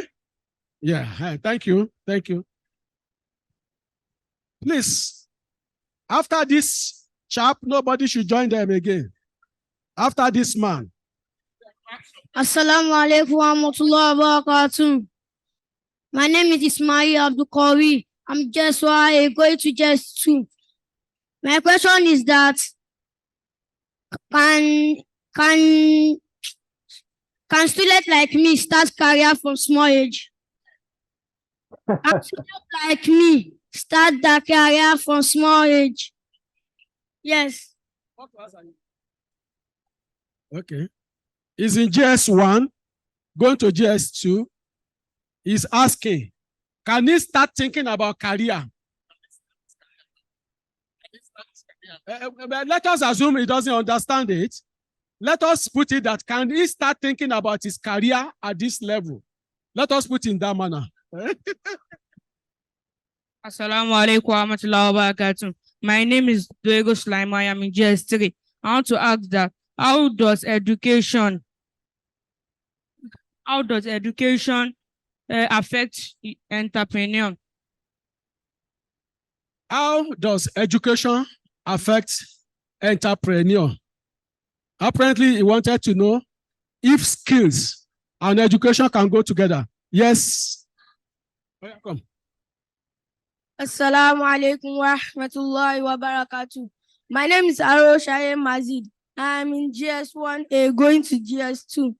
I want to ask that if you have a lot of talent and you can't choose, but like, how are you going to choose? Like, you have a lot of talent, you have different talents from different courses. How are you going to choose your talent? And how are you going to choose what will make you a better person in future? Thank you. This question is very straightforward, very sharp, and very intelligent. I have more than one talent. I have abilities. I have capabilities. How should I choose one above the others? Are you clear, sir? Assalamu alaikum warahmatullahi wabarakatuh. My name is Akobi Temidaya Abdurrahman. The question I want to ask you is about our life. In our life, is it a mission or just a normal thing? So someone told me that without education, our life is incomplete. But what about we have education? The relevance of education to our life. Abi? Thank you. Thank you. Is education good? Is it compulsory? Is it worth the while that we go to school? Assalamu alaikum warahmatullahi wabarakatuh. My name is Bello Naim. I am in GS1A. My question is that if you think that you don't have any talent, how will you choose a talent?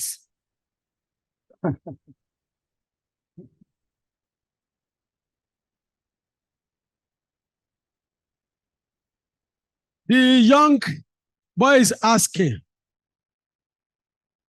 There are people who feel empty, not because they are empty, but because they are yet to identify their talent. So he is now asking, if you feel that you don't have a talent, what can you do? Is that clear, sir? So my big brothers will answer this question. Well, the way you just choose how you want to do it. The keynote speaker will help us with some. Then whichever one is left, Mr. Fashioner will do the rest. Thank you, sir. Excuse me, can I interrupt? Can I interrupt before you go ahead? Hello, can you hear me? Hello, it's me online. Okay. Okay. Mr. Moderator, Dr. Ojo, don't forget you have 2 other panelists online, so they will also be able to field questions and answers. Thank you so much. Thank you so much. We will allow you to do that. Thank you so much. Yes, sir. I think the students are dozing up. Can I have all of you stand up? You see how long it took you to stand up? Please put your hands together and give a round of applause to the moderator. Let me see that you are. They have given me this money. They said I should give you, but I found it. They said I should give you. You see, they said I should give you, but I'm only going to give to only 3 of you. Who are those 3? Are those who have asked intelligent questions, and when I ask other questions, they can answer it. Don't let me take it, Tomo. Thank you. Now pay attention, because you are going to learn again from the answers. They are going to prefer to the questions.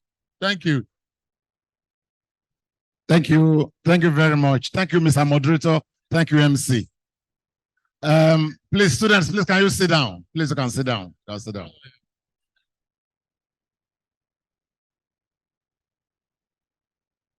So I'm just going to try to answer some of the questions so that my brother will come and answer more. You know, I'm keynote speaker. I can only answer a few of those questions, you know. One of the questions that struck me is the question on education, entrepreneurship, whether you should dream by yourself, whether your parents should dream for you, whether then at what stage, at what age in life should you start thinking about career. So the first thing I want to tell you is that the reason why the Old Students Association have brought this program your way today is because we are encouraging you to start thinking about your future now. Are you hearing me? The reason why we are discussing career choices with you is because we are encouraging you to start thinking about your career and your future now. You should spend less time on frivolities. Spend more time on thinking about, what do I want to become? And what steps should I take to start working towards what do I want to become in life? So it's very important that the best time for you to start thinking about your future is now. And then you have opportunity as you grow to begin to refine until you arrive at where you really should be. That's the first one. What is the relevance of education and entrepreneurship? What I always advise is that whatever you want to do in life, get education first. That is my view. Whatever you want to do in life, get education first. However, it doesn't mean that what you studied in the university is what you are going to use to live through your life. To live through your life. You know, I mean, I studied law, you know, but in my career in UAC, I've been in supply chain, I've been in logistics, I've been in real estate, I've been in so many things, you know, because as I'm evolving, as the society is evolving, I'm also changing with it. If you look at Nigeria today, the best accountants in this country, they didn't study accounting. The best accountants study engineering, or they studied physics, The best marketers in this country, they didn't study marketing. The best marketers in this country, look at them. They all did pharmacy. Chidi Okoro, Chris Ehimie, Larry Balek. These guys, they are pharmacists. But they are the best marketers in this country today. So get education first. Because whatever you do in life, education will, don't let anybody deceive you.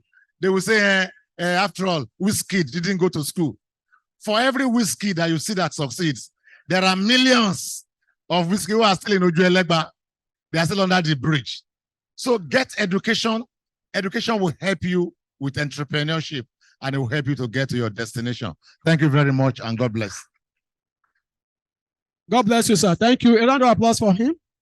Please, sir, come and take the rest. Okay, my brother online, are you set? Mr. Bayo Ogufemi. I am set, but I am not a panelist. And you need to ask of Mr. Gbolahan or Mr. Lai. They're the other two panelists. They can answer questions, not me. You have suggestions for us?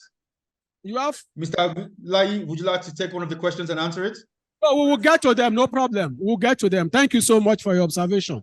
Yes. Thank you. Thank you very much, Mr. Oguniro. Great job. I just want to add to what Mr. Oguniro mentioned. Some of you that cannot decide on what career to pursue, go after what you're passionate about, something that is going to make you happy, something that you love doing. Once you do that, you will be successful. You will be able to achieve your goal. Be passionate about what you like doing. And I don't want to be biased, but right now, aside from the opportunities that are going to come from artificial intelligence in the future, the next thing is accounting. I mean, the accounting profession. No matter what industry you go into, you're always going to need an accountant. As long as you have one or two employees, even if you have your own business as an entrepreneur, you're going to need someone to help you with your finances. So if you haven't decided yet, think about accounting field. Then your dream is your dream. Your parents are just there to guide, to counsel you, to support you, to advise you. But go after your dream. Your parents are not going to live your life for you. You are responsible for your own lives. So go after your dream, what you like, not what, someone else's want you to become in life. You have to be happy. Having a career also comes with being happy and enjoy what you do. No matter how successful you are, if you don't enjoy what you do, you are not going to like what you do. So I think entrepreneurship, we talk about basic education. You need your education so you can have that basic knowledge to run your own business. Someone asks, why do I have to be educated if I want to start my business? You want to have that basic knowledge of how to do your accounting, how to do your payroll, how to do your budgets. So those are things that you learn in school. Basic knowledge of accounting and education. So those are all the things that I want to add. I don't have anything else. Thank you so much, sir. A round of applause for him, please. Now we will come to other speakers online. Mr. Olani Igbolan, are you still there, sir? Mr. Igbolan, Yes, I am. You want to participate in answering any of the questions? Okay, I want to say that the questions have been answered very well. The only thing I want to mention is you are all still young. You are not taking too many risks at this time. Your risks cannot be compared to that of a father or a mother who needs to provide for the children. What it means is that you are in the age of discovery, right? You want to discover who you are. So experiment, read a lot. It's a shame that young people don't want to read, right? You need to read biographies, you need to read your textbooks, you need to broaden your mind. Creativity comes from the wealth of knowledge you have. Watch documentaries, broaden your scope, broaden your horizon, increase your knowledge. Then as you begin to do that, you begin to identify what talent you have, what skills you have, then develop them. I wish you all the very best. Thank you. So much. A round of applause for him. Mr. Ogusanya, if you are still online, can we have you participate, sir? Sure, sure. Thank you. Keep that unclear, I'm sure. Yeah, I think I agree with the other comments there, but also I think, you know, if you paid attention to what we've said, I think it's what is your passion right now? What do you like doing?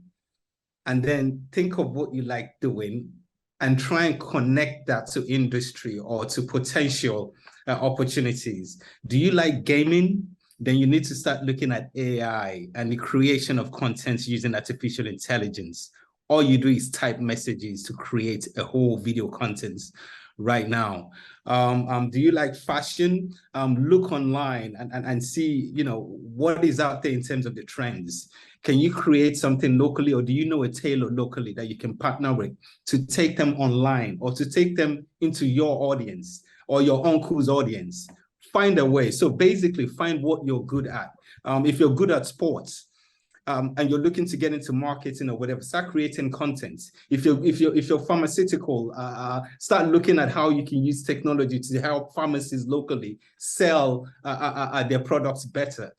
There's a connection in everything. Just find what your passion is and talk to your career counselor, and I'm sure they will help you match it to the realities of today. And also, you know, I'm sure Dr. Ogufemi can offer his connection in terms of, you know, if you have a really complex request, then, you know, we can pass it on and see how we can give recommendations. I'm a very practical person.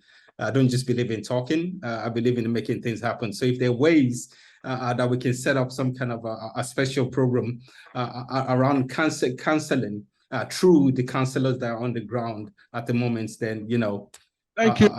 Let's make it happen. I can see Dr. Ogufemi going, oh my God, why is he saying this? Thank you so much. Yeah, students, perhaps for others, I may not have to interpret to you. They spoke English, but I will interpret in English the last speaker to you. Mr. Moderator, before you go ahead, you have Mr. Abazwai also raising his hand up to say something online. You have what? Mr. Abazwai wants to say something. Okay, please go ahead.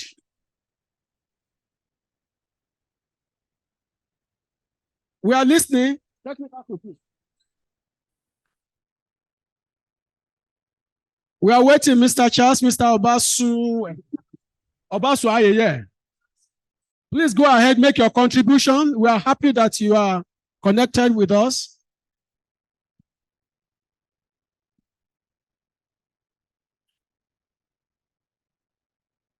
Please go ahead, Mr. Charles Obasu. Mr. Abazwai, okay, can there you go. Can you hear me? Yes, we can. Right. Good afternoon, everyone, and more importantly, good afternoon to the speakers and the students in the hall. It's a great occasion.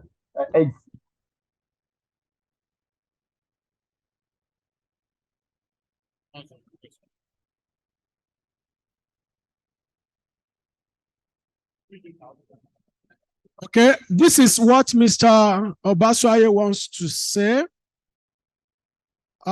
Please kindly ask the moderator to also canvass questions or additional responses from the audience and the virtual attendees in particular to provide an inclusive engagement and participation. Well, that's exactly where we are now.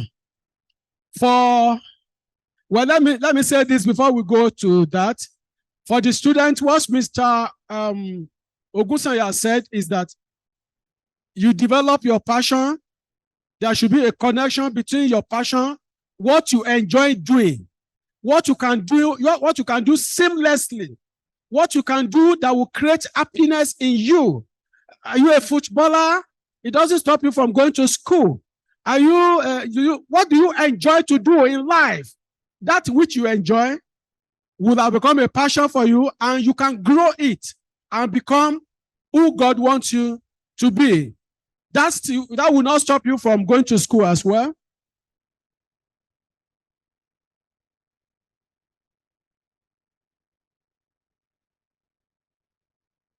So, sorry for participants or attendees online. Can we have your participation? Is anybody keen to say something before we wrap up the first session?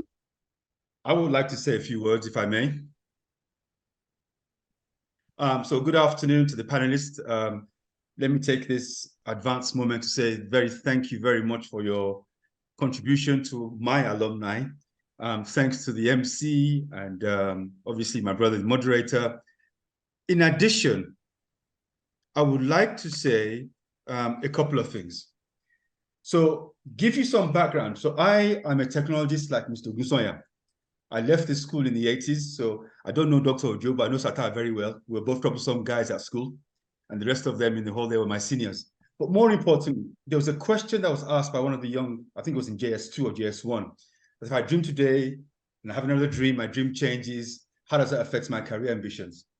I was a student at the college in the 80s. I left secondary school without really knowing what I wanted to do. I studied engineering. And as Brother Charles with Mr. Baza will tell you, I studied engineering once. I didn't like what I studied, and then I went back and studied again. And as Mr. Gunnar said, when you study, what you study doesn't necessarily mean it's what's going to feed you or your passion. I think Mr. Fashner added it that, or maybe it was Mr. Gbala Olani, that if you enjoy what you're doing, it's so easy to do it. And at any age you are, you can dream and dream big. I spent most of my career working in the financial sector. I'm not an accountant. I didn't study accounting. I didn't study banking. I studied technology. But very early on, I knew my passion was in business. And I've been there ever since. So to the young guys, please remember, you can have multiple dreams. The only mistake is not to have a dream at all. You don't have to have one fixed dream and stick with that. One dream, as we elderly people now call it, we call it transferable skills. You could dream about being a doctor, and then you end up being someone who works in other areas of the industry because you learn, you acquire knowledge, and that's something that's very important. So that's all I wanted to add. So thank you to all the panelists, and thank you for all to the listeners. So much. Thank you, sir. Any other intervention? Well, let me leave with this. Let me leave with this point.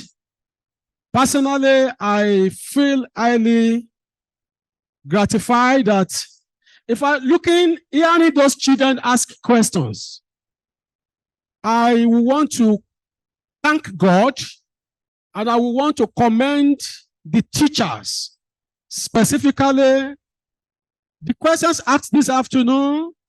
They are from strong-minded children that have understanding of issues, that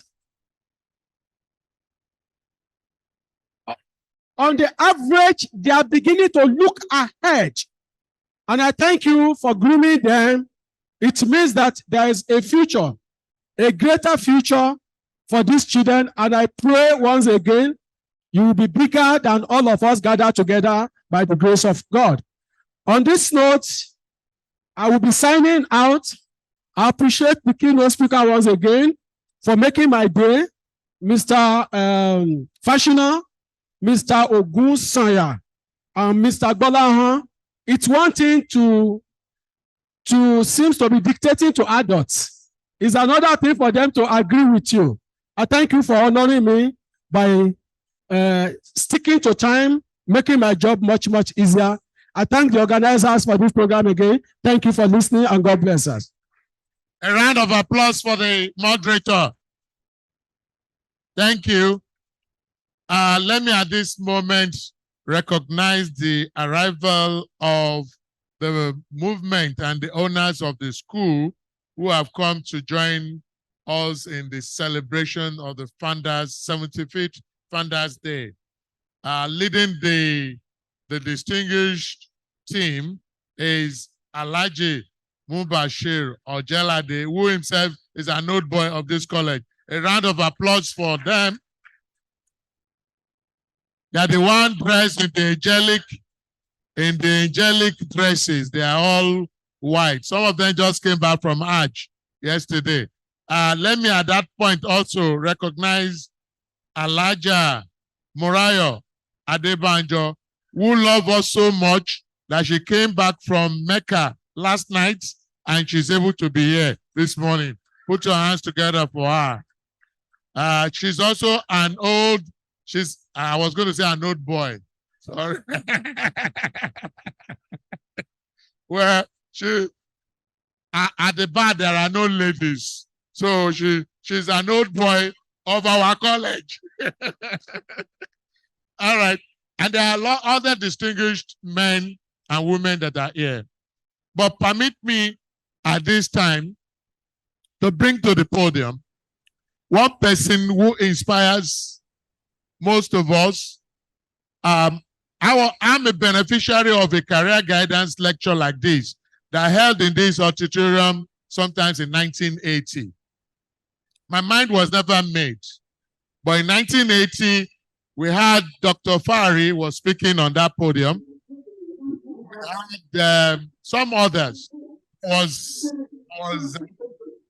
greatly motivated and enthused by the speech delivered by Dr. Fari of blessed memory. He was a psychiatrist, and I wanted to do, I said, I like to be like that guy. I said that to myself. Until they sent me to the physics class, and I had Mr. Mbadiekun. I don't know if any of you know him.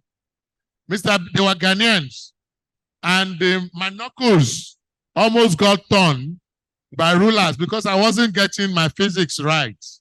You can see the divergence between what is my natural talent and what I'm just seeing because somebody is doing it. So after spending a term in physics, chemistry, biology, I was leading my Islamic studies and history class and literature class without blinking. I just said, what are you wasting your time doing here? Akuku just went back, and to the glory of Almighty Allah, I went. Even at that, my mind was not made up. Up to when I was in lower Cs, I wanted to be a journalist. And I was the editor-in-chief of the press club, and I thought that was it. But somewhere along the line,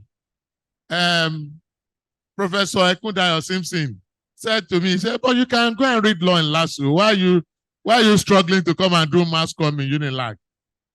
Who knows? Did they influence me? Did I influence myself? Did they see something I did not see? All that is important is keep putting your best and keep reading, widen your horizon, and somewhere along the line, you'll discover your talent. I still haven't discovered my full talent. Because my talent is, I want to make money. That is a very good talent I'm still looking for. Thank you. I promised the students that we're going to have, because time is fast spent, I'm going to call one person who inspires us at all our gatherings. Is none other than the chairman of today's occasion, Alhaji Adeyanju. Alhaji Adeyanju. Please, a round of applause for him. We call him Papa Acaosa. As a man dignified enough to be christened Mr. Acaosa. I started seeing Alhaji Adeyanju 45 years ago playing the same role he has been playing now. 45 years ago as a student, I started seeing him. And when I was in the university, we had what we call Acaosa chapters in all the universities in Nigeria. He will come there, he will talk to us. Later, when we started sex movement, he will come there and talk to us. It keeps motivating us. It keeps encouraging us. It doesn't give us too much money, but we pray that Almighty Allah bless us enough to bless him with a lot of money. He is an inspiration to all the old boys, and I'm just going to yield the mic to him to give us a word of counseling on. It's on very soon. All the students will soon become old boys too. Why is it that you are doing all these things? Tell us. Assalamu alaikum wa rahmatullahi wa barakatuh.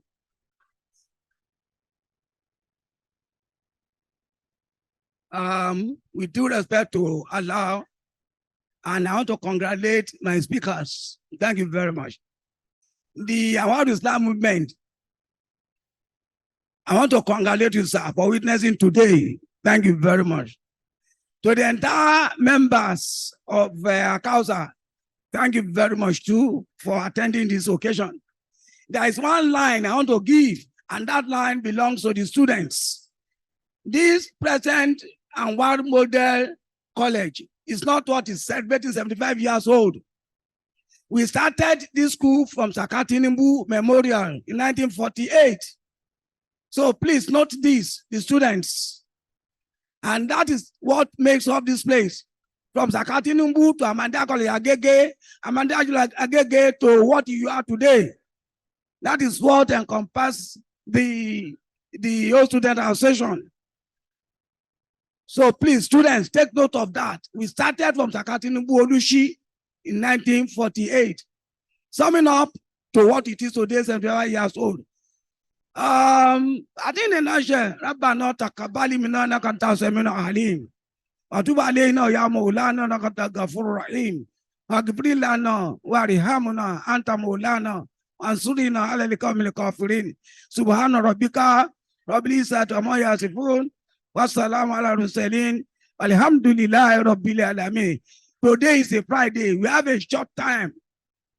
The Jumat service should be set on now. Please let us be prepared to go and say the prayers. Ma salam. Sallu ala Nabi Karim.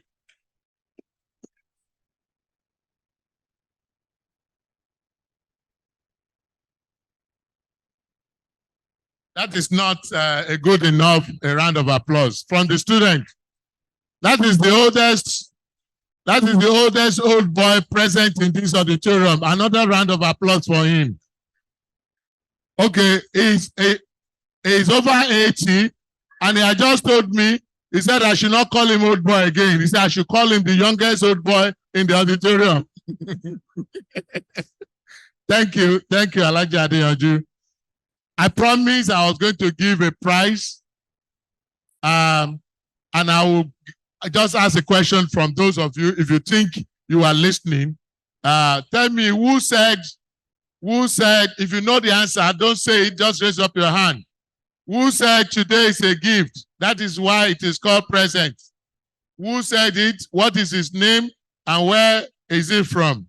What was his first job? If you know the answers, come out.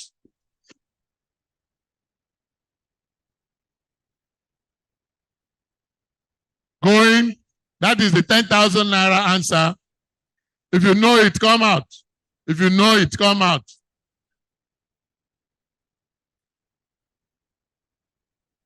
Stay there. Stay here. Stay here. That's it. Are you coming? Come. If you know the answer, come. Okay. You came out first. Who said it? Mr. Wasiu Fashino. Where did they come from? UK, United States. But This was the train and the platform. Okay. Is it the same answer? Yes. The same answer. Okay. Is it the same answer? Those are Mr. Wasiu Fashino. He started stamping house in United States of America. He studied at University of Ilorin. in Lagos State, in Ilorin. I didn't ask you where he studied. I didn't ask you where he studied. I said, what is his name? Where did he come from to come here today? What was his first job? His first job was in United States. He was stamping houses. Stamping House. Okay. All right. Brazil Fashion, his name.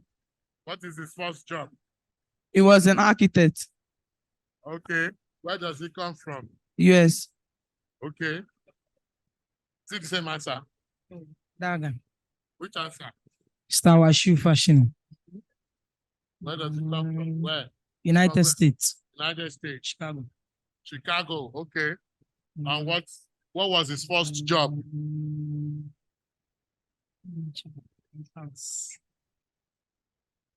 Okay.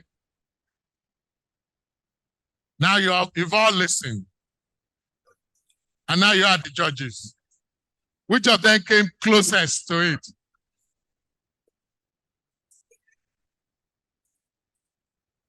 You know what you got wrong?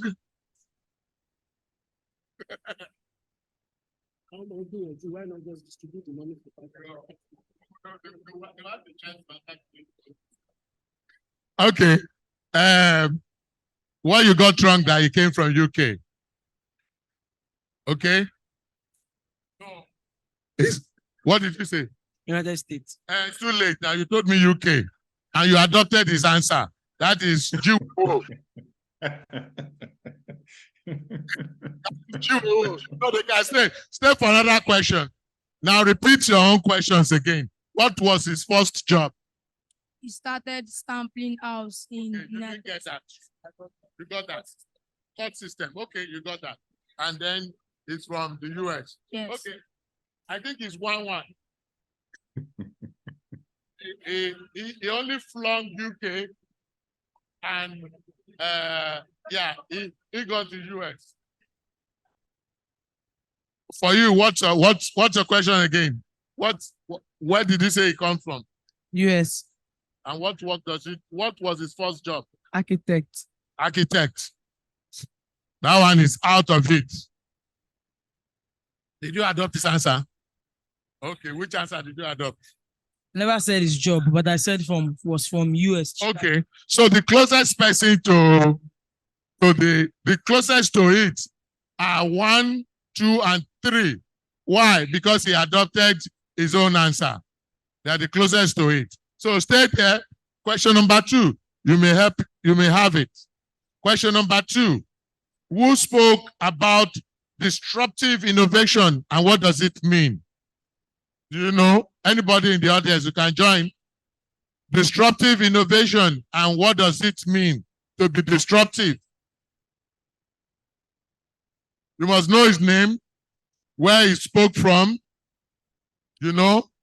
Okay, you are the new boy in the. Tell us your name. My name is Suleiman Sani Khalifa. I'm in JS 2B. And the person that spoke on disruptive innovation was Mr. Lai Ogunsoya from the US. Okay. Is that your answer? You have a different answer. Okay, who was the person who spoke? It was Mr. Olani. Same answer. Same answer. Mr. Lee Ogunsanya. Mr. Lee Ogunsanya. Lee Ogunsanya. And where did he speak from? UK. Mr. Akim. Mr. Akim. Mr. Akim is not. It was Mr. Olani Igbalawon. Mr. Olani Igbalawon. Okay. It shows that you are listening, but you are not listening very well. Stay here. Oh dear. Now, march back to your seats. Thank you. A round of applause for them. If you say Leo, stay here. Did you say Leo? Lai Ogunsanya. Lai Oguns. Speak out. Lai. Sanya. Ogunsanya, yes. Yeah. You heard Lai. You thought this is Leo. You can still stay. I have the last question. And the last question is,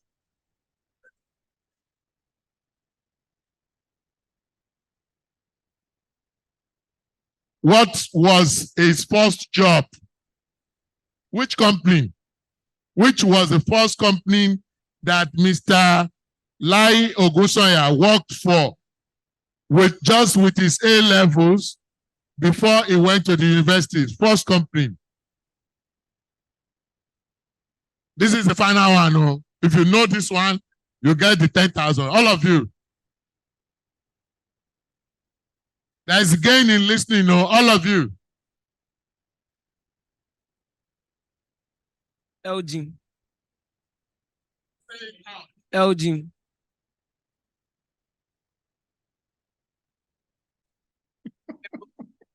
An assistant professor. I think that Sonia. Okay. Yeah. He was listening. He was listening, but he was not taking notes.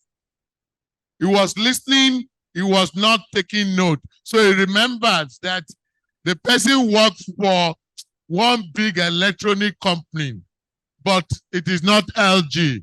It is Sony Ericsson. Nobody has won my prize, though. Last one. So we can all go and sit down. It's time for Jumat. Digital technology is what is needed now to make our world a better place. Who said it? Who said it?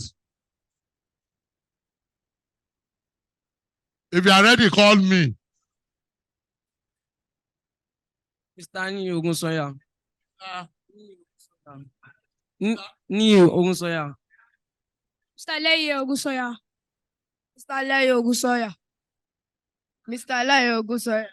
Mr. Lai Ogunsanya. Mr. Lai Ogunsanya. Mr. Lai Ogunsanya. Mr. Lai Ogunsanya. Mr. Lai Ogunsoya. So it's the same answer, Yola. I don't remember. Can I say second? You say what? I can say the fashion. Want to say another answer? Listen to me again. Oh. Digital technology is what is needed now to make our world a better place. Somebody spoke about digital technology. That is the name you have given me. He spoke about what is AI. What is AI? Huh? Artificial intelligence. Artificial intelligence. To all chorus that now. That one is not a question.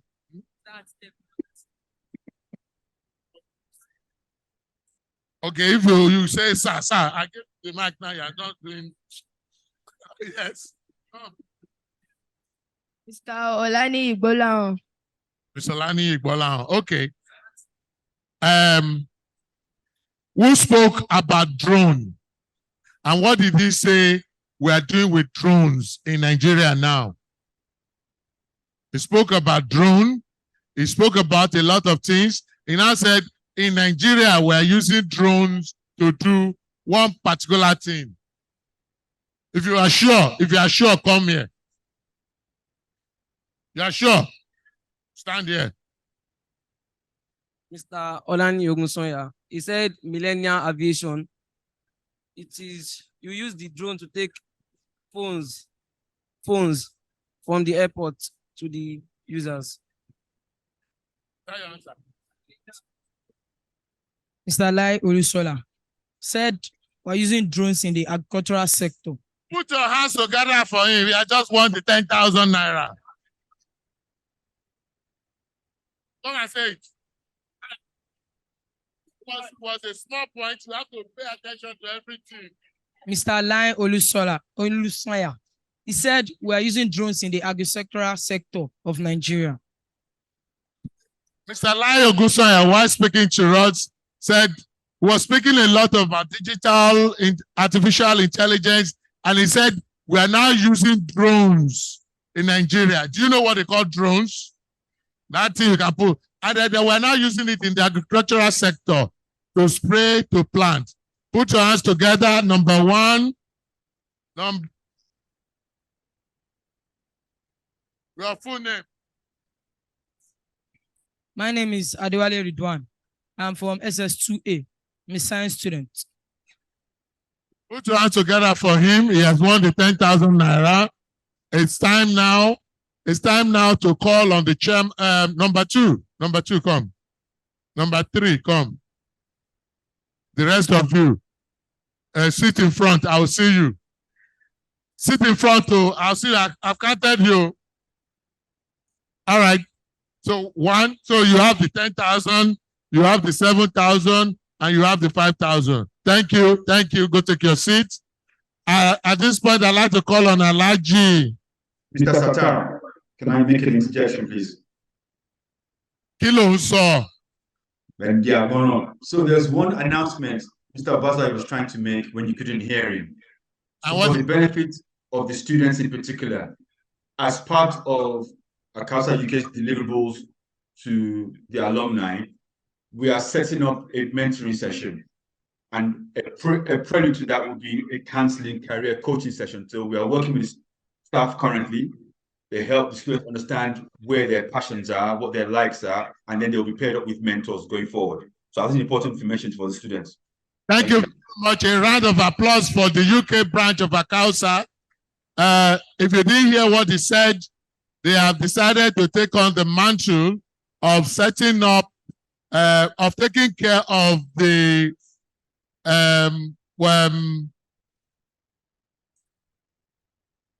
counselor, of getting a counselor who would discover and guide the students as they go along, so that the one that should be reading history and literature will not go and waste his time doing physics and chemistry. Thank you. At this time, let me call on the chairman of the planning committee, the man who has brought all of us together, to come give the vote of thanks, and after which he should, without calling me, call on the person to make the closing prayer. Thank you, Alhaji Alarakpe. Thank you. Put your hands together for Alhaji Alarakpe. Students, put your hands together. Thank you. Thank you very much.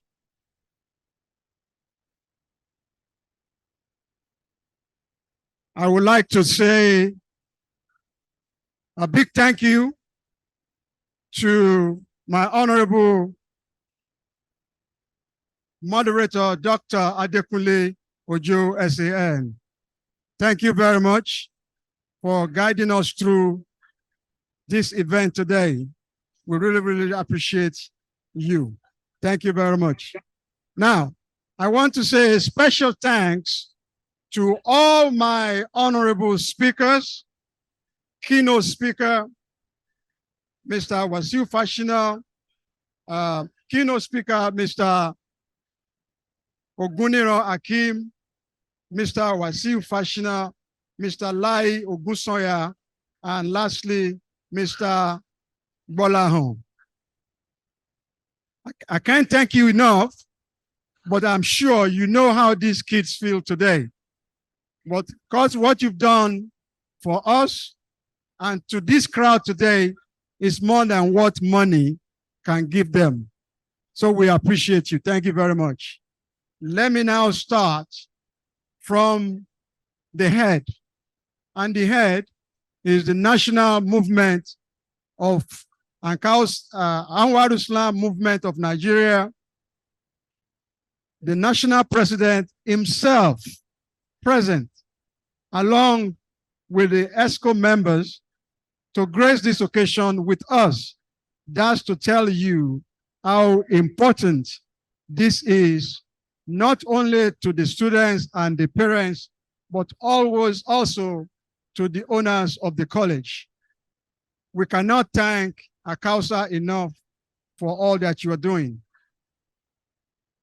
To the old students sitting down in the crowd, I owe you a lot, and I say thank you.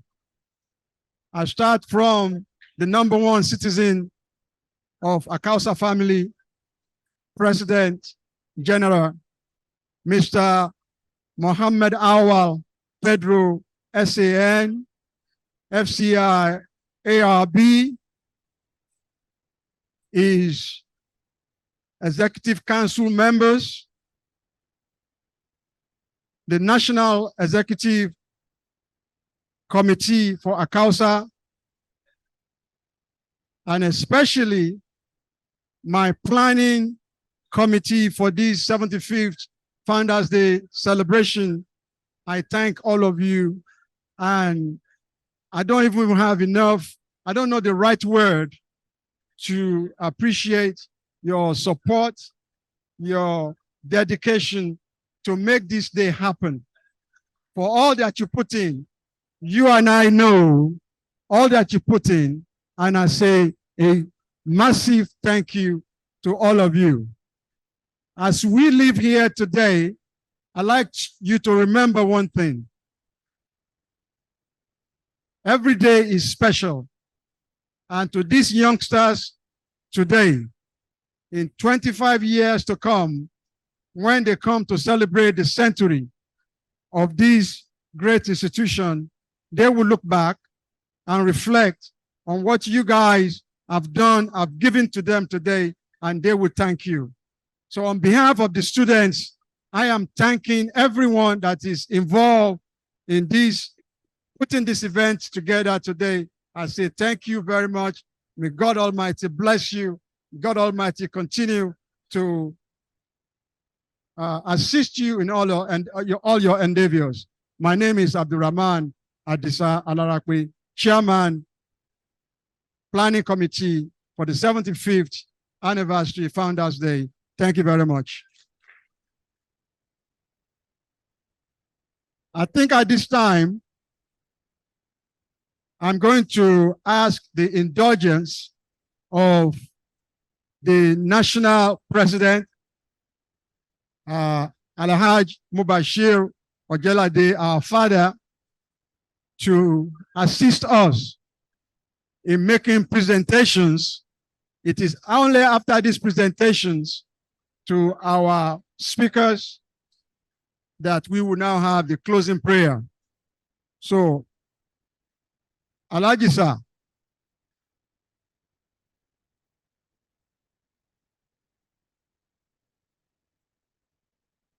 Thank you very much.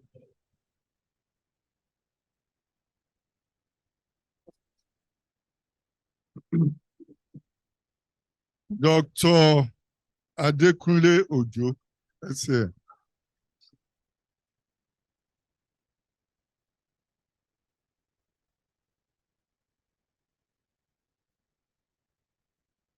Yes.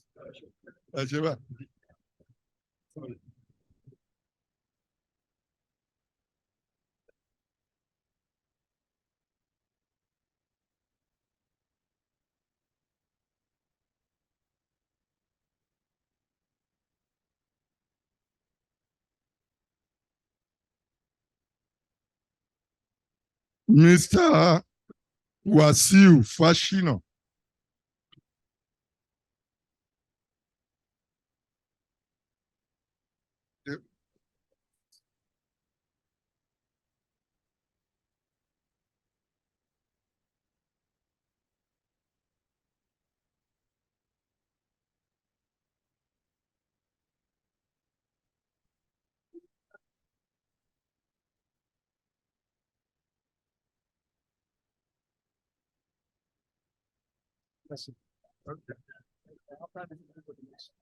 Sallu ala Nabi al-Karim. Assalamu alaikum. First of all, let me apologize for coming late.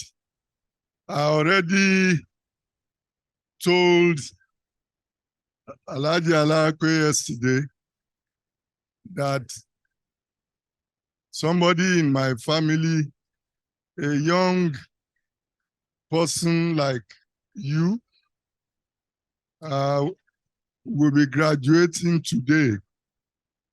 And I promised that I will be there. So I had to rush there before coming here. On this note, I want to thank, on behalf of the movement, I want to thank our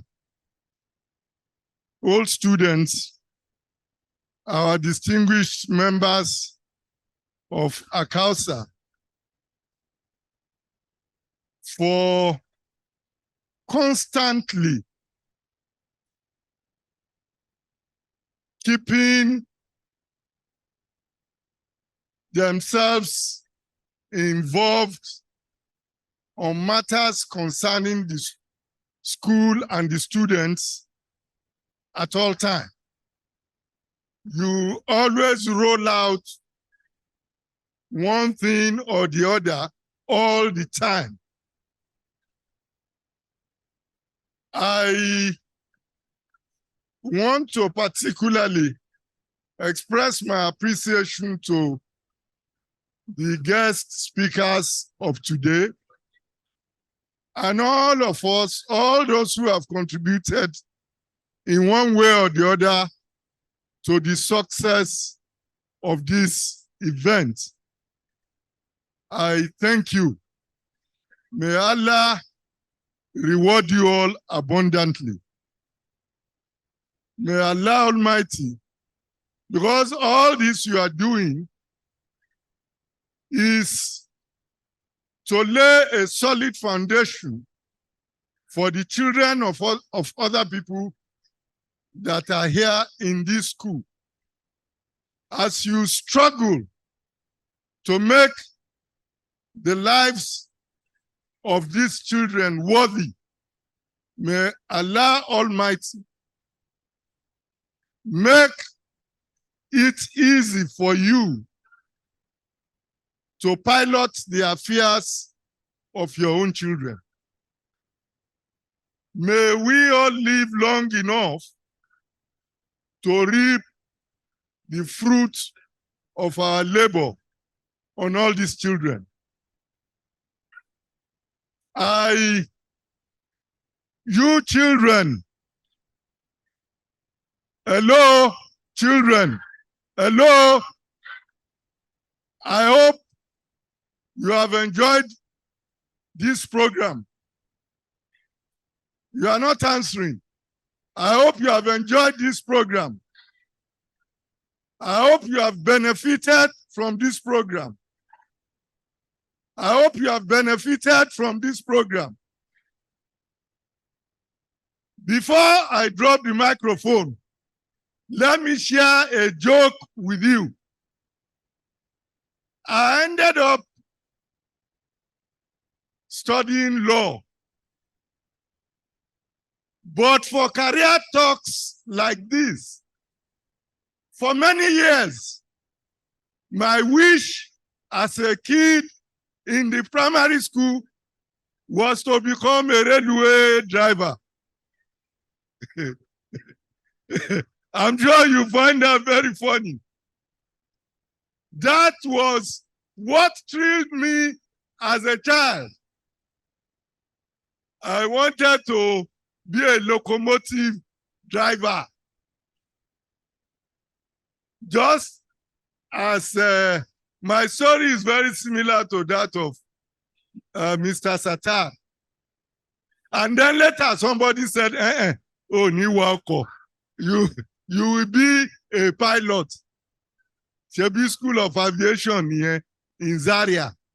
And then from then on, I said, okay, I just had this phobia for, driving something big, So on this note, I thank all of you. I thank even you, the students, for coming and for paying attention. May Allah reward us all abundantly. Thank you very much. Thank you, sir. Can I get a round of applause, please? Children, can I get a round of applause, please? Thank you very much. Now, to wrap up this event, before we go on to the next stage, which is the Jumat service for our founding fathers, the last speaker for the day will be our sister, an old student, a set president, 1968, 72, 74 set. We are proud to have you amongst us, President Morayo. Please, for closing prayer. Alhaja President Morayo. She just got back from Hajj yesterday. Unbelievable. Thank you, my brother. Alhamdulillah. Alhamdulillah. Alhamdulillah Rabbil Alamin. We thank Almighty Allah for bringing us safely to this leg of this 75th anniversary program. We thank him for seeing us through April 5th, where we had the first leg. Today, we have successfully gone halfway with the second leg. We beseech him again to give us the grace to be able to conclude for the third leg that will be coming sometimes later in the year. We thank you, Almighty Allah, for all you have done for us, for all you are doing, and for what you will still do for us. Lillahi mafi samawati wa mafi liharidi. Wa in tubudu mafi anfusikun. Aw tunfu yuasibukum fillahi. Fayagfiru liman yashau. Wa yuasibu man yashau. Wallahu ala kulli shay'in qadir.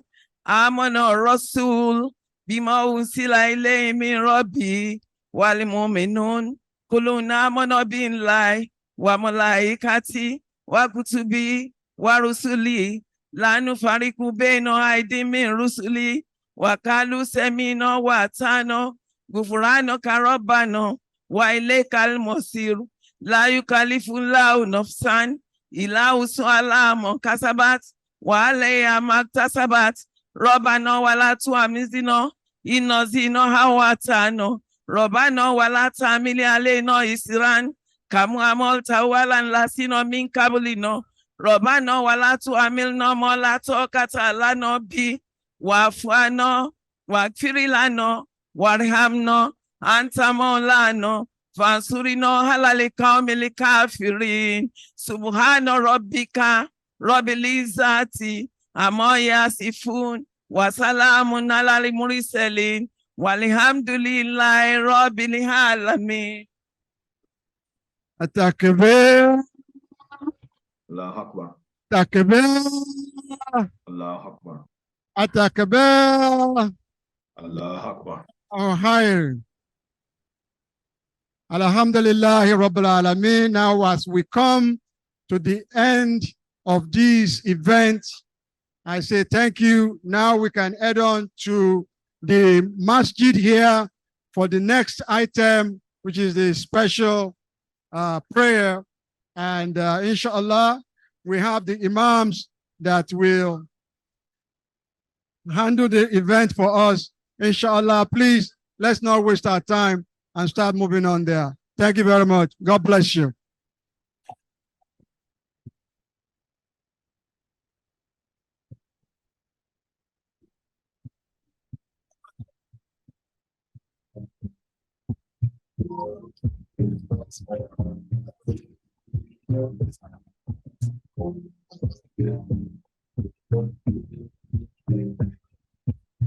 Lai, can you hear me? Oh, it's just gone. Okay.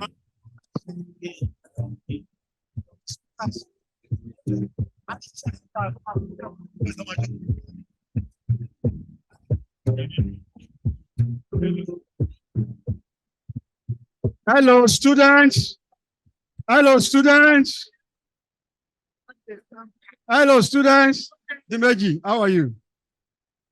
All right. We have a small exercise. We have a small exercise. You know, we are playing the football match after the masjid, right? After the Juma. I need each one of you take a chair and you take it out to the field. Take one chair with you and go and set it. Just take one at a time.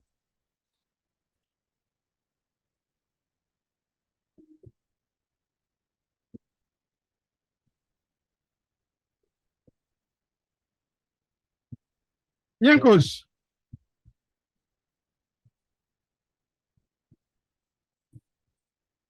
Okay. I was